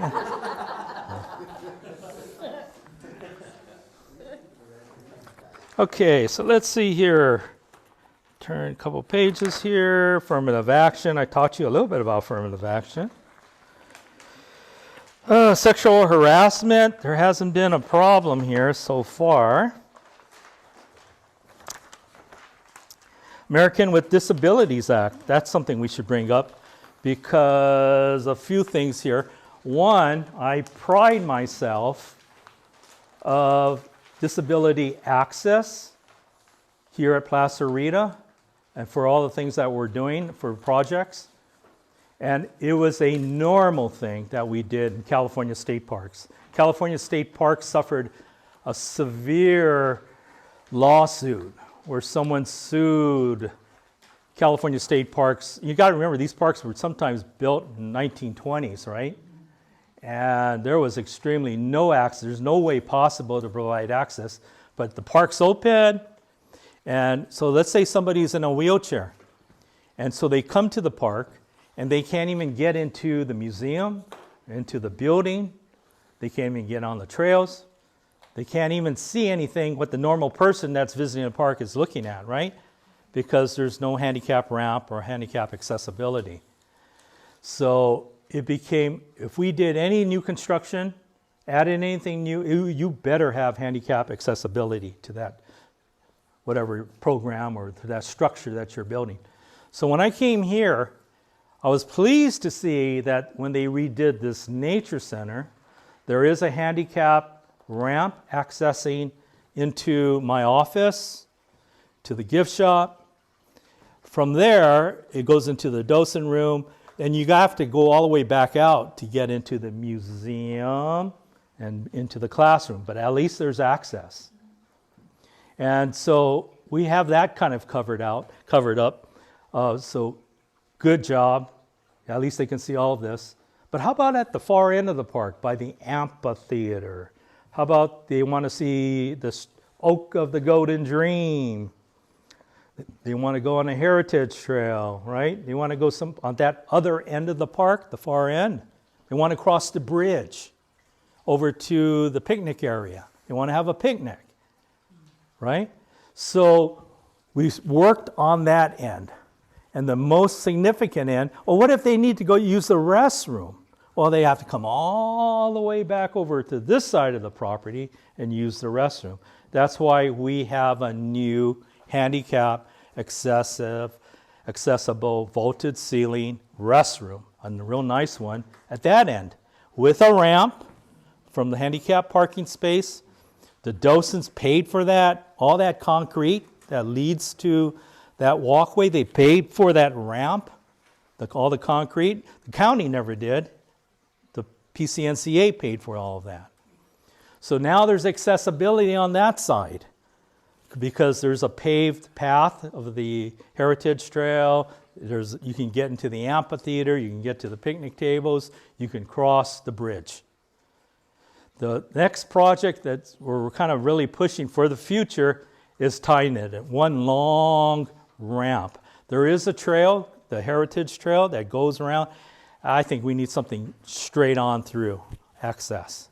So if we do that, it ties both ends all in for handicap accessibility. And then we are working on the Braille Trail, which is totally significant. Can you imagine City of Santa Clarita reporting to everybody in the Signo or SCV TV that we have a Braille Trail here in Santa Clarita? What news that would be here at this park unit, right? Just to see it. And for the politicians, right? I'm sure they want to be part of that too. There's been very little talk about handicap accessibility and serving. You know what else is amazing, what we're doing right now? We're serving people with disabilities, special needs, from Pat. Pat has gotten, one of our docents has kind of reached out and making connections, and now we're getting tours 2 to 3 times a week with special need groups. You won't see that. I haven't heard of that at any other park, and we're doing it consistently. And that's another thing for you, for a lot of you. If you want to help Pat out, he can use your help just by opening the doors for her, just keeping an eye on everybody. So there's something for everybody, but I think it's really neat what we're doing here. I mean, and of all the state parks that I worked at, Pio Pico, Will Rogers, Los Encinos, Malibu Creek, Malibu Lagoon, Point Magoo, Pio Pico, Santa Susana's. And I used to work for the director's office. I used to go travel all the way up to Northern California doing programs. None of them are doing programs for special needs groups like we are here. You know, then again, all those other parks, they don't have a volunteer association like this either. So I kind of pride myself. I was lucky some of you were able to come with me, and I gave a tour of Los Encinos. You saw how easy accessibility was into the Adobe and all of that. That's why this is the park for disabilities for that park. And that's why you could see the potential here at this park too. It's nice that you can just park your car here and enjoy the park, right? You don't really have to walk much, right? Okay, I think that's pretty much, the rest is for you to read. Oh, the last section is really important. Which one are you talking about? We are mandated reporters of any type of abuse. Yes, you are, because remember, you're still an employee. For my employees, we have every 2 years sexual harassment training, like a 4-hour training session. Equity training. The county is really big that all their employees are up to date. Funny thing though, because I consider you guys employees too, I brought that question up to upper management. Well, how about our volunteers? Don't they need that training too? And all they provided is that little few things that you have in the back of your booklet. It's not like that 4 hours of training. It'd be impossible to give all of you that training that they're giving us. But just be cautious, it's out there. And it's usually what you have on your computer, people give everybody hugs all the time, right? No big deal. So if it's in that nature, but there's a difference between a hug or a hug, right? Or arm around the waist, or, no kissing, absolutely no kissing. But Yes. I think in addition to that, we also have, if we see something that we feel is abusive, somebody hurting a child. Oh, yeah. Yeah. Or somebody who is frightened that something is going on and you feel uncomfortable. Yeah. If it's something like that happens, yes, report it to me. And I'll talk a little bit about that on our on the second half of the program, okay? So for now, I think we're pretty much done with all the paperwork and materials. So remember, we'll take a break, and then come back and we'll go over emergency procedures, public safety issues, and hopefully a small tour of the nature center. Okay? So the reason I like to first kind of talk about what I've done in my lifetime is to kind of ensure you, if there's any type of medical emergency, if there's any law enforcement situation, you can always count on me or contact me to inform me about that situation. So a little bit about my background too. I feel very fortunate to have I have a degree in environmental biology, to have a bachelor's of science degree for the outdoors such as this, and to add to it, being a state park ranger, going through a full academy. My days when I went to the state park academy to become a state park ranger, it was 6 months of law enforcement training at Asilomar in Monterey, California. And like I said, it's the highest law enforcement level in the state of California. It was like going through law school more than a physical academy. We didn't have to do push-ups and all that. We did have to keep ourselves in shape. We did have to learn how to drive a Code 3 vehicle on an oil pan. We did have to do all possible arrest procedures. We did have to do quarterly defensive tactics technique. You have to learn how to take a person down, hold on to a person. You know, I mean, it's a lot into defensive tactics. You had to go firearms training every quarter. You got to score efficiently at the firearms range. I was always like I loved it that they would see my scores. I was like the best sharpshooter there was. You know, I went from carrying a .38 revolver to a .40 Smith & Wesson automatic weapon. I was the first ranger to carry a semi-automatic. Everybody was still using the 6-shooters, and I made contact, say, what if I bought my own weapon and you guys approve it? They said, yeah, you can carry it. So I wrote a letter to Sacramento. This is what I propose. I want to carry, we're eventually going to be carrying semi-automatics. So I wish to buy my own 6-hour. It was the same caliber as the .38s. And they said, sure, as long as we see the weapon, you send everything in. So I was one of the first to carry a semi-auto, and that was a big deal. When you see everybody carrying a 6-shooter and you're carrying a semi. But another reason for that was I was a great sharpshooter. I mean, my scores are always almost perfect. And the only reason I can account for that is that when I was, in grammar school, I was bad. I would shoot birds with my BB gun. But I did something. I shot a chopstick. So I put a chopstick way out there, and I would constantly trying to knock that chopstick down every single day with my pellet gun. Chopstick, chopstick, chopstick. So you talk about perfect alignment, because they don't teach you that. When you go through the academy and stuff, they don't teach you how important sight alignment is, right? You have it perfect. And so for me, it was, this is easy. This is great. So by shooting a chopstick is how I learned to be such a great sharpshooter. So I went to college, thought I was going to be a teacher. I worked 3 years as a teacher at Countryside Preparatory School, as a college prep school, and was predominantly 90% Jewish kids.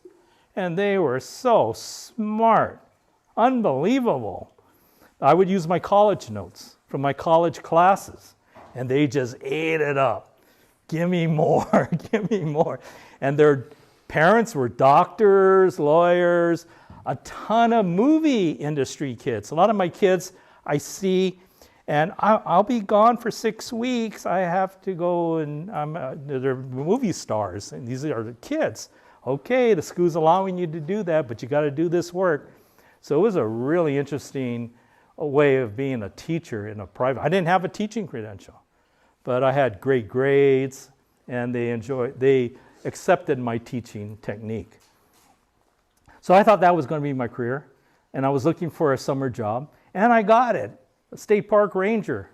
And so the Santa Monica area, the Santa Monica Mountains, Los Angeles area, was the worst district in the whole state of California. And so they told me at the interview, hey, you know, we like what you have. Please fill this out. What it was the state of California, and you're to select where you want to work. And so they said, put all, because it betters your chances. If there's a job that comes up, you're going to probably get it. And I said, no, I just want to work here in LA. I already own a home here in Valencia. No, I just want to stay here.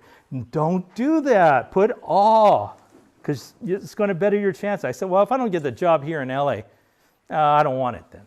So luckily, I got the job.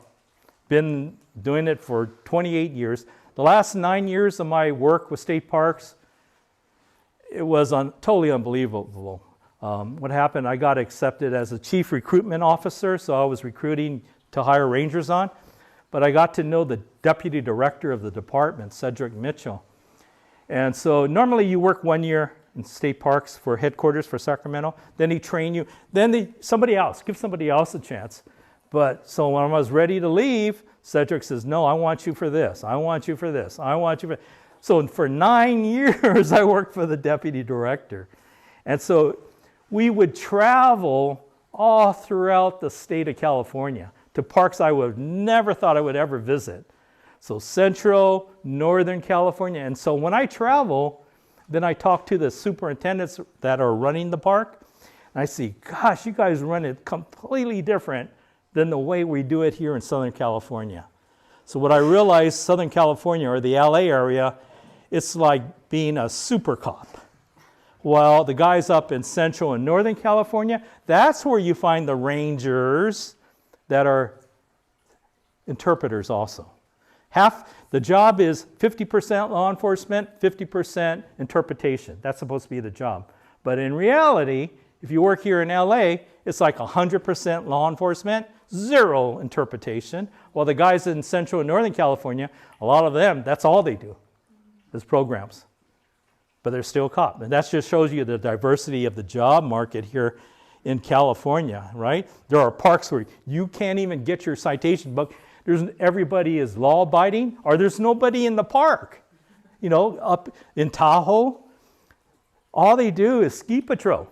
For like 9 months, they ski patrol. That's all they do. The Humboldt Redwoods, they're going hiking every day, trying to find the marijuana plots, right? So just doing that, okay. And that's all they do. They don't talk with the public. And so here in Southern California, the parks are full, tons of questions. You're working 12 months out of the year, completely different.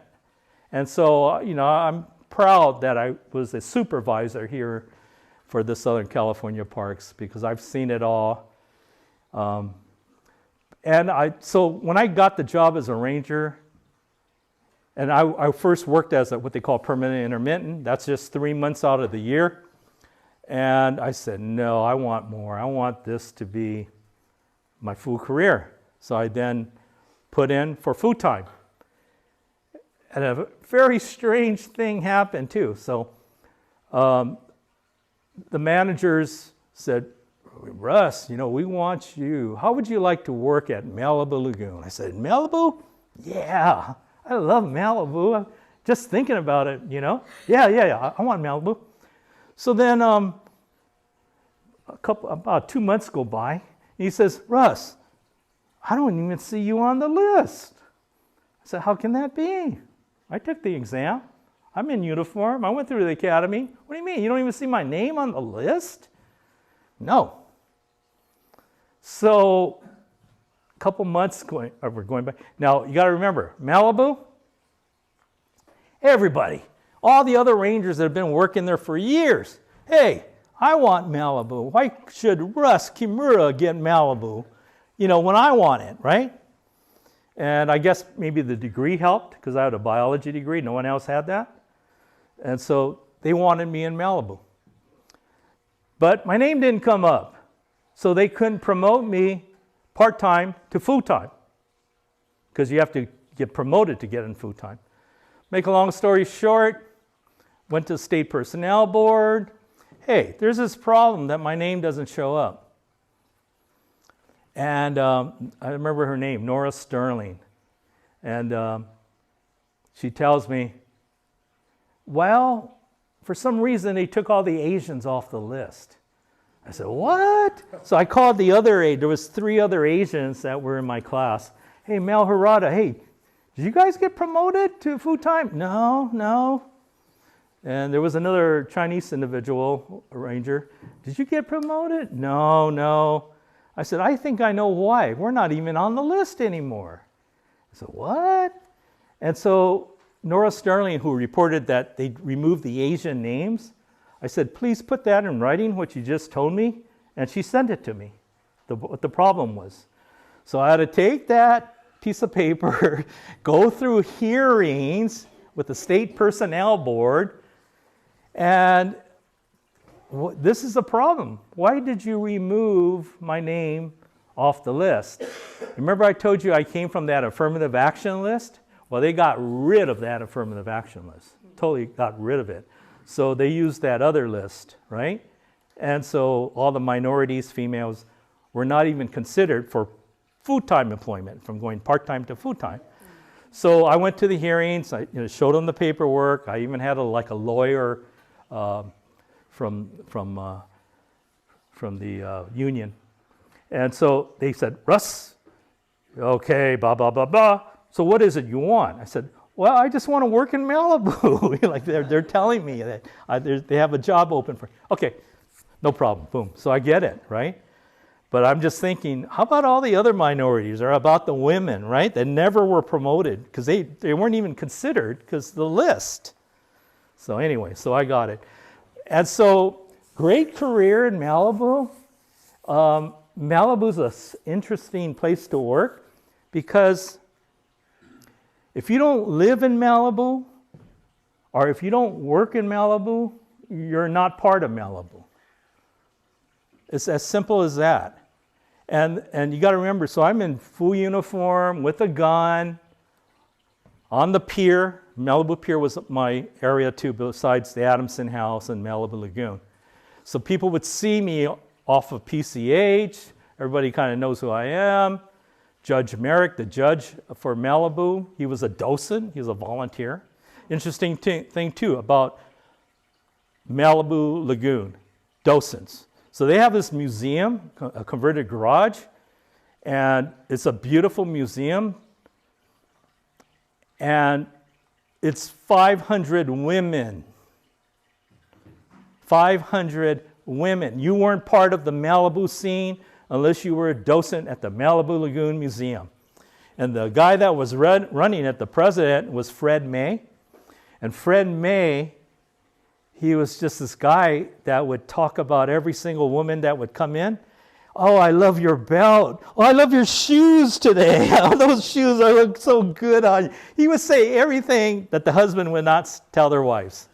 And he was he was so dynamic. And so he was married to Lana Turner. So you could imagine the charisma this guy had, right? So anyway, make a long story short, Malibu was some place to work. And I remember giving, Bob Dylan came through the museum when we were closed. And he was with some gal. And so I recognized him. I said, yeah, come on in. And he would look at these interpretive panels that we had that were like of the 1700s on these explorers that were exploring the coastline, and all these historic documents that we had framed and put in the museum. And he would read these things and just stand there for the longest time reading these documents. And he's imagining like he's in that time era, right? And I asked the girl, is he like this? That's the way he is, you know. But the experience of giving him a tour of the museum and seeing how he's like. Tom Petty used to come by the park all the time. All the time. He would tell me so many things. Funny thing too, he would always have $100 bills in his pocket. He would always flash. I said, I don't want your money, you know? In fact, I started giving him a lot of stuff. Here's a book on the park and this and this. But he was so nice, and a real nice guy. Jewel, the singer Jewel, she would come by. She had a horse at Will Rogers State Historic Park. So she boarded her horse, saw her every day. She did a little concert just for the staff, just her singing. So those kinds of things. I love music. That's why I'm telling you all this too. I mean, who can say you meet all these fabulous musicians? Mick Fleetwood. Mick Fleetwood was always around. So that's where they live. That's in that Malibu area. Some of the stars live around the Brentwood, Pacific Palisades, along that stretch. But that's the area that you find interesting. Arnold Schwarzenegger would call all the time. There's so much money, I guess you can really say, in that area. But that time in Malibu was great. The time with state parks is great. A lot of individuals do not recognize that state park rangers are that high on the food chain. They just think, you're just doing law enforcement in the park. No. If I wanted to go on PCH, I can stop drunk drivers all day long. One of our rangers, in fact, did that. And he was like the #1 officer that cited drunk drivers in the entire state in regards to high numbers. So he could be even a park ranger kind of doing things. Another interesting thing, in the campgrounds, lots of domestic violence. Where's Sandra? Things happen in the campground. You get a husband and wife living outside. Boy, you start hearing the arguments, pots and pans flying around, the husband's ordering the wife to cook. All kinds of weird crap are in the campgrounds because they're in living quarters now in a different location, and the man is over the woman, things come out. So anyway, if you think about it, 28 years with state parks, 13 years with LA County. So what, 41 years? God, isn't that gross? 41 years wearing the uniform, right? 41 years. So that's a long time. But I love it. I love every minute of it. And I'm just like that Fish and Game warden, Mike, I would probably end up volunteering anyway, right? So why not stay working? Also, I'm an EMT. I did let it expire, but I'm a first responder, had advanced first aid, CPR, and we have an AED here on our premises. We had a nurse that did our CPR and first aid training. So we have a lot to offer here too. We might be able to offer first aid training too to our docents again.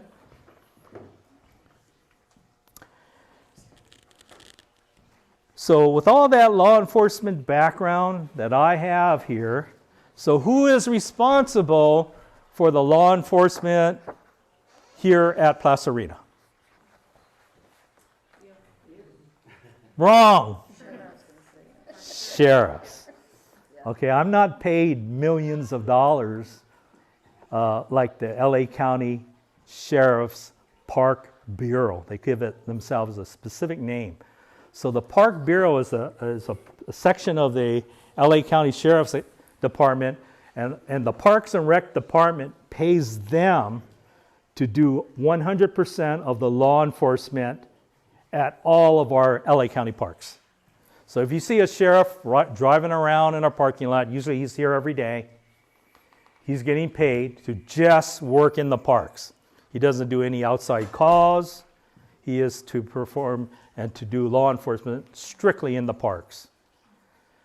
Now, when that first started, I would tell them, because I did the job. I used to do it in state parks, right? So I was in their shoes.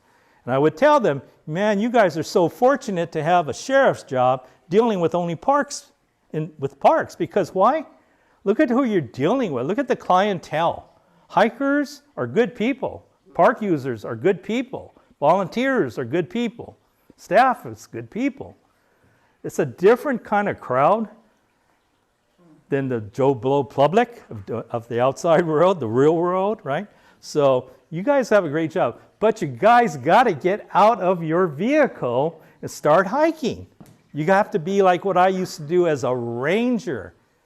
Catch people with dogs off leash. People say, well, what's the big deal? And in fact, because I told everybody, there was this lieutenant, Steve. I was a lieutenant when I was with state parks too. And I made sure that when I used to work Topanga State Park, I had like 7 rangers. And I made sure that every ranger write citations for dogs off leash because it was totally out of control. You would go up to Topanga State Park on the trail, and you see all these dogs running around, and no one's on a leash. And so I made my rangers start citing. No, that's the only way you're going to stop this. And we did. We stopped it. Total control. Everybody knew the law. Everybody knew if they took their dog off leash, they were going to get cited. I had guys hiding their dogs in their shirts. It was like really ridiculous. But there's reasons, right? In the biological world, dogs emit pheromones, and deer, rabbits, a lot of wildlife, they won't cross that pheromone. They don't want to, they know that's, no, bad, stay back, go this way, you know?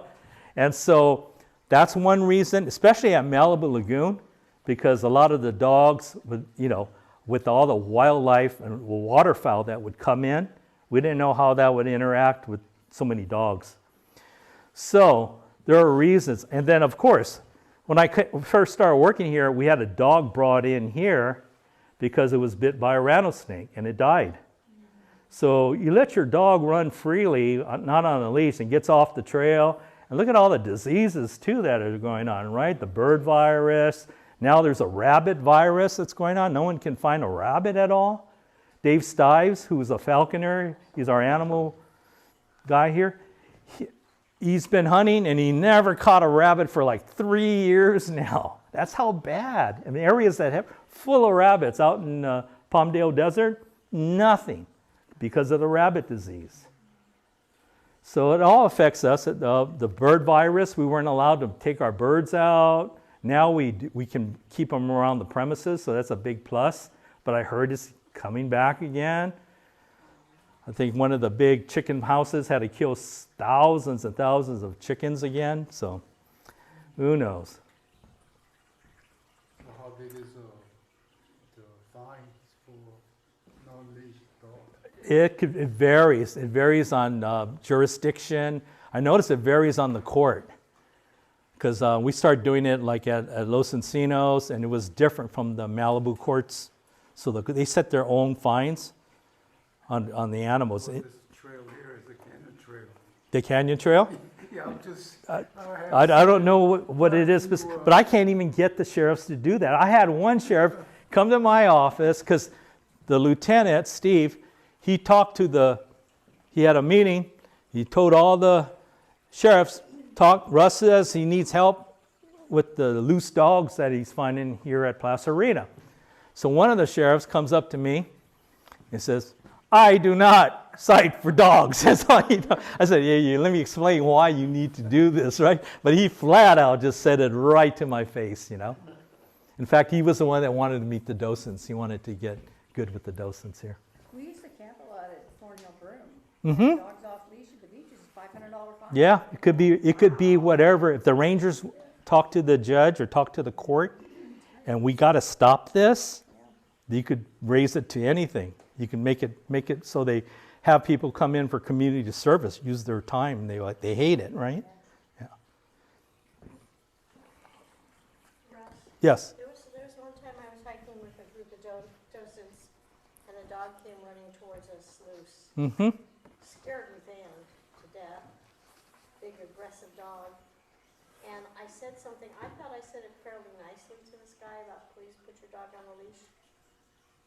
He threatened us, Yep. all of us, that day. I remember reporting Yeah. it to you. I even had. Say something nice, but if as Ruth Ann says, if they get aggressive, back off. Yeah. And it could be the littlest, smallest dog that ends up biting somebody. I remember we had a docent that worked for the Signal newspaper. You probably know him, kind of tall individual. he was out with his little dog, and I was out there too and was talking to him. And then his dog bit me and broke skin. And, you know, I still remember that. I have a what do you call it? What is it? A King Charles Spaniard that I adopted from my aunt. And the most wonderful, kindest dog ever in my entire life. Actually, like part of the family. My dog sleeps on my wife's head every single day. Can you imagine that? Indoor dog. And it's just the most loving dog. I mean, I've never had a dog like this. We wish she wasn't fixed so we would be able to breed her. Our next dog is definitely King Charles. Your president, Fred, he had like 3 King Charles. One just passed away recently. But most loving dog. So I take my dog out to Ventura. We go to the Ventura Marina almost weekly.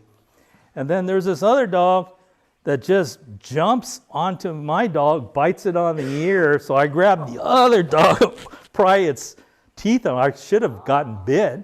And my dog okay? And she's okay and everything. But my God, you know, something like that. It happened so fast, so quick. Right? What's the other dog? What was it the other? It was on a leash too. Yeah, it was on a leash. It was just that we're passing each other. And she just lunged on my dog. Yeah.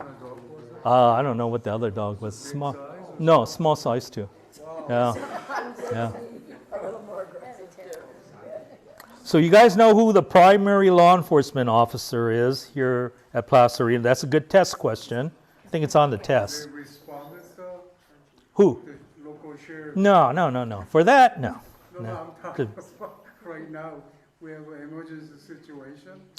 No, you could talk to me. If it's the nature of it, always come to me. Come to a senior docent. They would know what to do, you know. Last resort, because I know they're going to do nothing. A lot of times if you call them out, there's a specific dispatch number for the Park Bureau. Give them at least 20 minutes to a half hour to come out here and respond. If there's any medical emergencies, you can contact me. I know what to do. You can contact the docents. They know what to do to contact me. If it's something serious, we can call 911, get an ambulance out here. They know where we're at. Call an ambulance, let somebody in the office know. Sure. Yeah. We've had it where the ambulance shows up and no one ever informed me about it. And that can happen too with a hiker that knows nothing about that. One day you close the office, so what happens if somebody is not at office? There usually is. We don't keep the facility open unless there's someone here.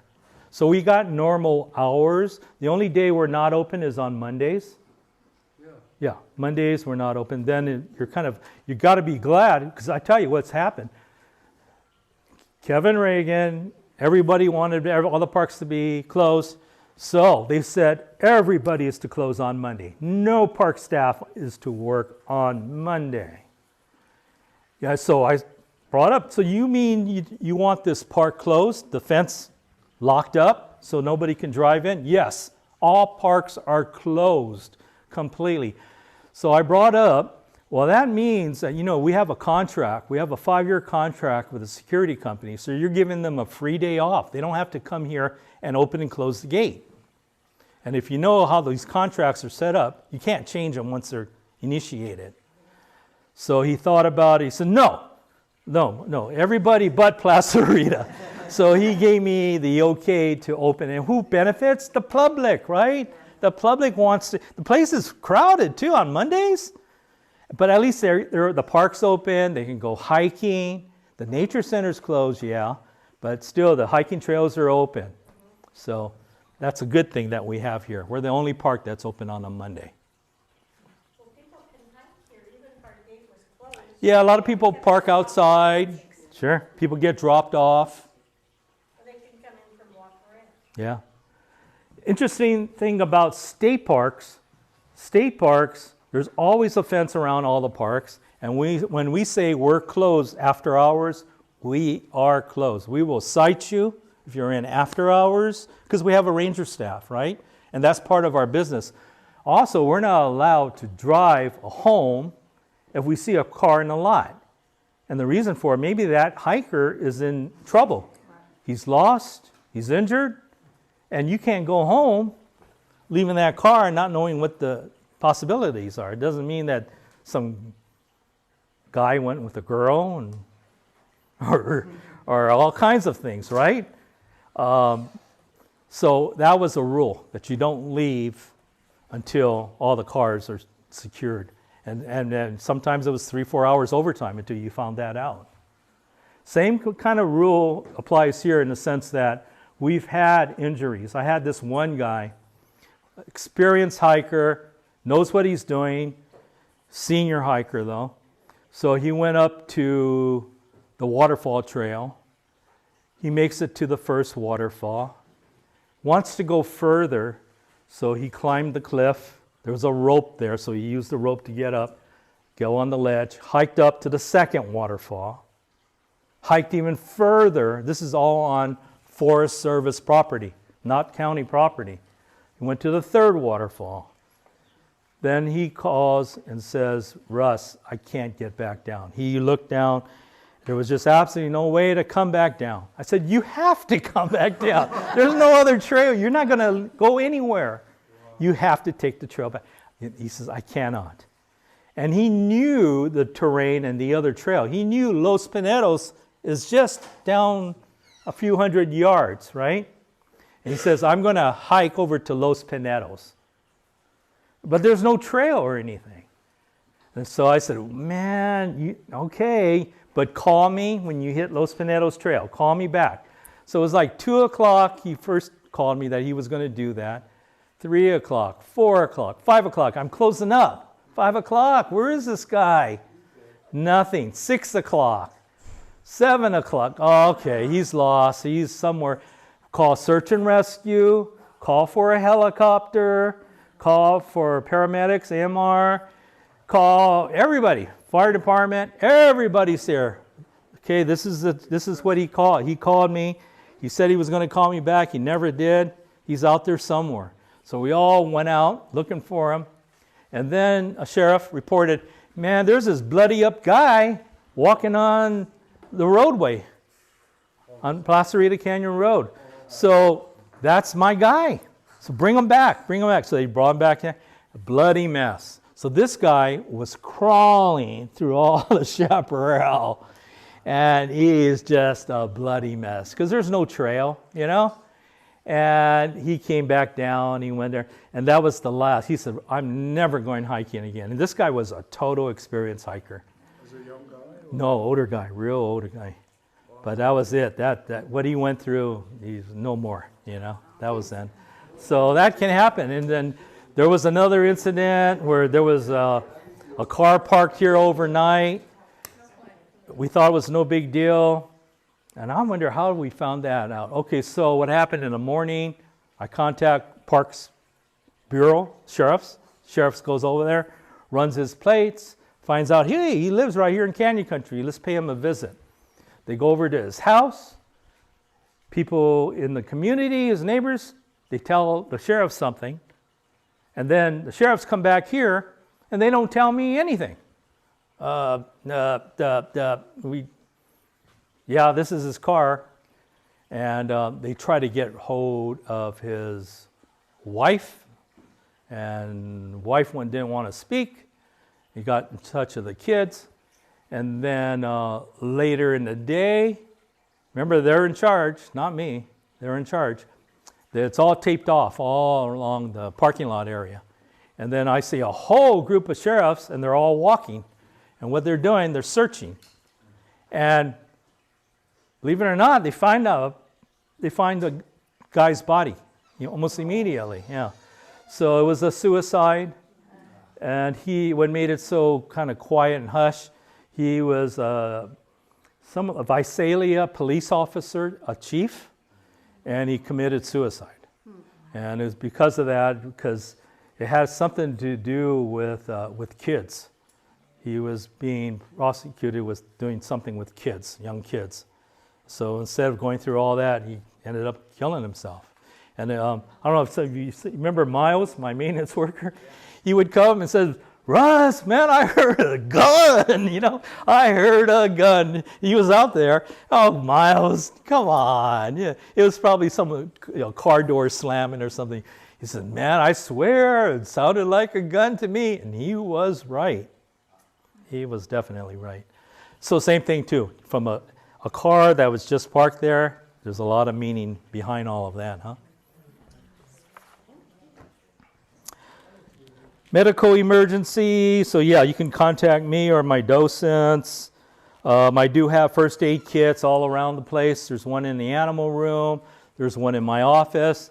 I have a shelf full of medical supplies, cuts and scrapes, small things, slings, broken bones, just of that nature. We have an AED machine here in case we need to use that. It's an electronic device that anybody can use. There's a direction thing. Just simply put the pads on the appropriate spot, press the button. It will talk you through it. It will tell you what to do, zap, and with the electrical pulse, it brings that heart back to starting again. Yeah. Automatic electronic defibrillator. There it is. That's it. What a wonder. I mean, as compared to the good old CPR, that's changed too, right? Where the ventilation isn't really necessary. As long as you get that pumping now, that's what they want you to do. Makes sense. Get that blood to the head. Building safety. I don't see, well, you see the exit sign.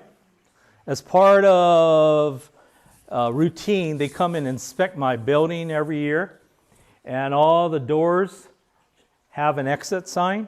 It's supposed to have a floor plan. I don't see it on the door right now, but I need to get a floor plan and put that in there, just for those to see that there's some other type of exit. So if you go into the museum, you see an exit sign. You go into the docent room, you see an exit sign. So that's part of the building safety. Also, there should be a fire extinguisher in each room. So there is a fire extinguisher in every single room. It gets inspected, it gets refilled every year. It's marked on there. So buildings on the concrete slabs, or is it? Not this one. I tell you what I saw one day. Termites pouring out of the flooring, right? And yeah, I mean, look, we're in riparian habitat, right? You got that creek so close. Moisture and wood, that combination, termites love that. And I'm sure the termites are still around. I mean, no matter where you look. When I give you a tour, I'll show you some areas that are just totally termite ridden. The county just does really nothing. They don't do anything about termites. It's like a natural thing. Being outdoors, you're going to get termites. How about earthquake safety? Yeah, it's nothing like what I've seen. Usually what I see in old historic buildings or old places, they put strapping. Yeah. They put from the top, they put steel all the way around the building, like old adobes and stuff. You strap it. You could use, that orange fencing that they have. I've seen them wrap an old adobe building with that orange thing, and that just secures the walls from failing, right? The worst thing to have in an adobe building is a fireplace, because it's solid and rigid. It's like a hammer, getting that hammer and hitting the wall. The walls fail all the time from old chimneys. This structure was redone, I guess back in your day, Ron, when it was all done. They had 2009, I think it was done. Yeah, because I came here in 2011 and we had our grand opening and all of that. And it's a LEED building, meaning that it's, they reused all the old materials. They used everything, so it's green.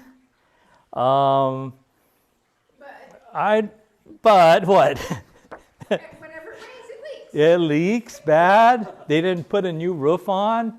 But you know what I'm hearing though? Like Eden Canyon, they redid. They had a big fire. They redid. It's leaking bad, real bad, worse than ours. So even though you get a new contractor in and you re-roof it, I had put in for FEMA from the last rainfall. So it was $10,000 to redo the roof just on this side here.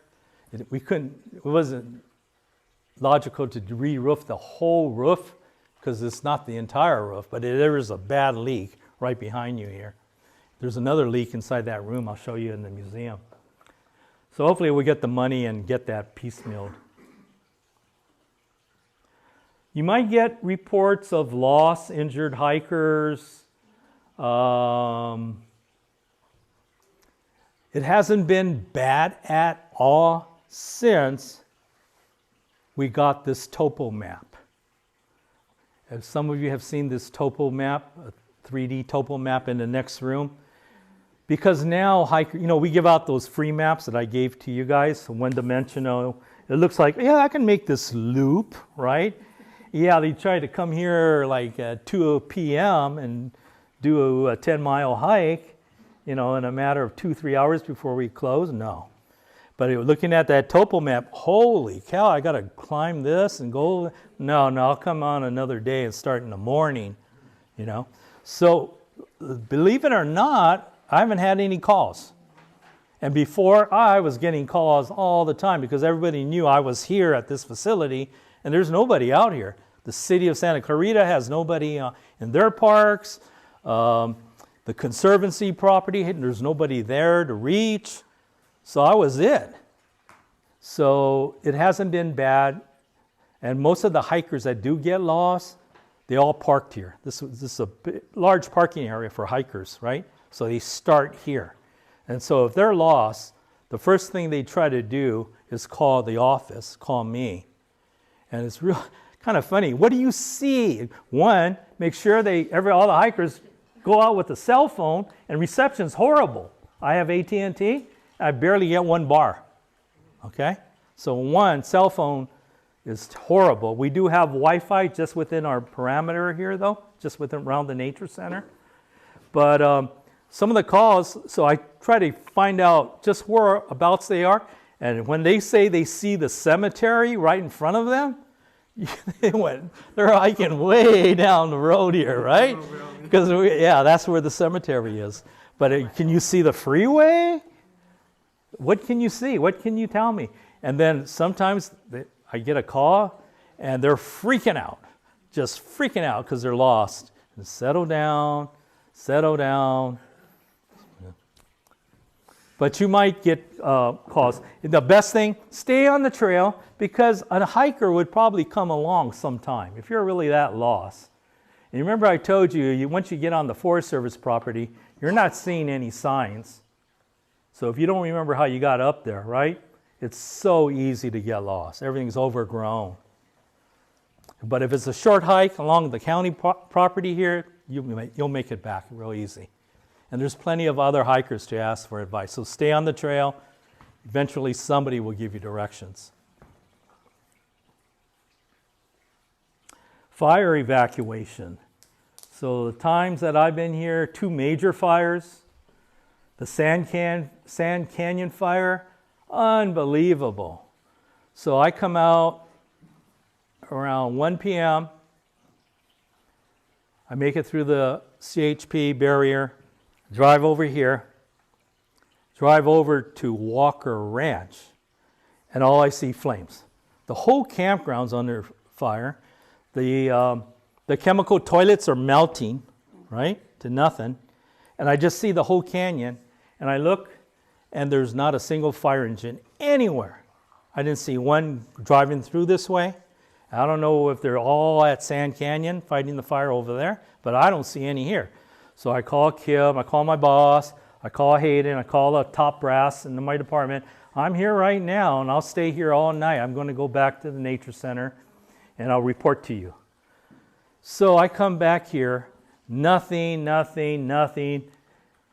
And then the whole crew from headquarters, let's go and help Russ out. Let's go see how that fire is. So Hayden brings the whole crew over down to the park. So I got them through the barrier. Right after first of all, they came and said, Russ, get out of here too. You get out of here. I said, no. I worked with Russ Guinea for years, being his fire eyes and ears. I know what I'm doing. If he gets too close, yeah, I'm out of here. So I stay. They all leave. And then a fire department personnel comes in, and he says, this is the plan. See this box? You're in the middle of the box, so you're protected. If fire gets anywhere in this box, we'll be here. So they had 2 engines just perched here at the center. And the guys went up to the water tank. So they went up by the water tank. Great view to watch the fire coming and approaching. So, boom, now's the time. It's getting too close. So they come down, they go on the ecology trail, hook up their lines, their water lines, ready to fight the fire. And all we see is a whole canyon of flames, right? I said, it doesn't look good. I think I'm going to start putting everything in my van. I had a van that time. So I put the computers in, ready to go. And Augustine, I had a maintenance man. Russ, how's the fire? Am I going to come to work tomorrow? I said, no, Augustine, I'm sorry, man. We're gone. This is it. So don't even bother. I said, I don't know how they're going to stop this fire with 2 engines, right? So after I hung up on Augustine, then we got airplanes, right? Phos check, dropping tons of phos check. What was it? Something like $50,000 per drop. They must have dropped like 7 loads of phos check. So here's these planes coming and dropping everything on us. And the helicopters with the water drops, they're buzzing all over the place. They stopped the fire right there, right where that community is. There's a little housing tract right here on Placerita Canyon Road. Right there. Stopped it in their backyard before it got here. So we were saved on that one. Then we had another fire. In fact, I think Eric was on. Eric's the superintendent for Hart Park. And he and Rachel gave me a call. Russ, there's a fire headed towards your park. And I was at home. It was my day off. I said, okay. Put my pants, get my uniform on, go over. Holy cow, Disney's all on fire, right? So I come here and I see my workers. It was Jeff, Crosby, and Frank. And they're out there with the fire hose that doesn't even work, you know. So we're ready to fight. Man, you guys, you go home. You know, you're not paid to do this. It's my responsibility. You guys go home. I'll be here. So I call Kim, and then Kim heard about the fire. So Kim's driving, and she has her kids with her. And she says, I'm almost there. I said, man, Kim. And so I go back outside. The fire is at Disney, and it came over onto our property. So I'm looking at the Walker cabin, and fire is surrounding the Walker cabin, right? It's burning all around, and it's burning on some other flanks too. I said, that's it. I'm leaving, Kim. She says, but I'm almost there. So I leave, and as soon as I go outside, Kim shows up, right? And so she says, I got to see it. Okay, Kim, drive in. So she drives in, and right when she drove in, the front entrance of the park is all on fire. So Kim, get out of there now. Get out. The entrance is on fire. So then she left. Then we're looking where the fire has already gotten the park, and there's 2 Forest Service engines. Green trucks firing for the Forest Service, and they were there. They were trying to stop the fire before it came in across Placerita Canyon Road. And then one guy, he flags down a water tanker, right? Like they use in the movie industry for water, you know. So he stops the guy, he tells him, can you drop your load on the fire? He says, yeah, I can do that. And he opens it up, all his water. He puts out the fire. I couldn't believe it, right?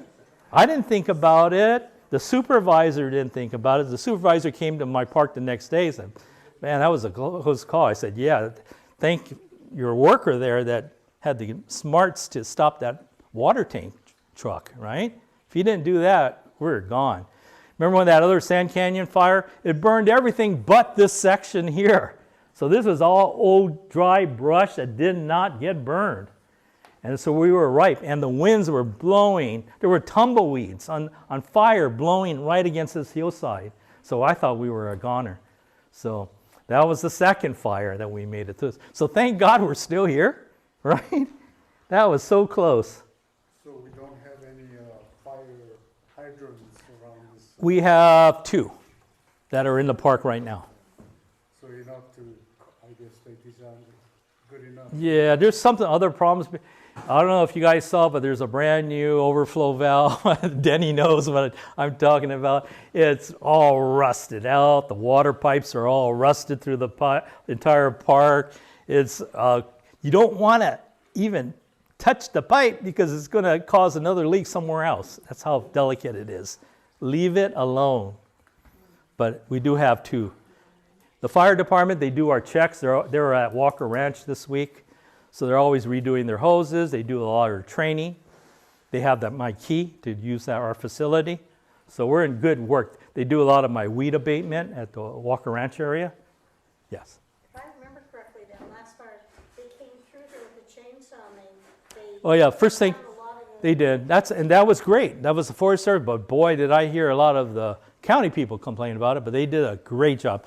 So when I came back to the park after looking at the fire at Walker Ranch, I come back here, and there's all the forest crews buzzing, cutting everything around the nature center because in case of fire, right? Yeah. So go ahead and be my guest. So they did a great job.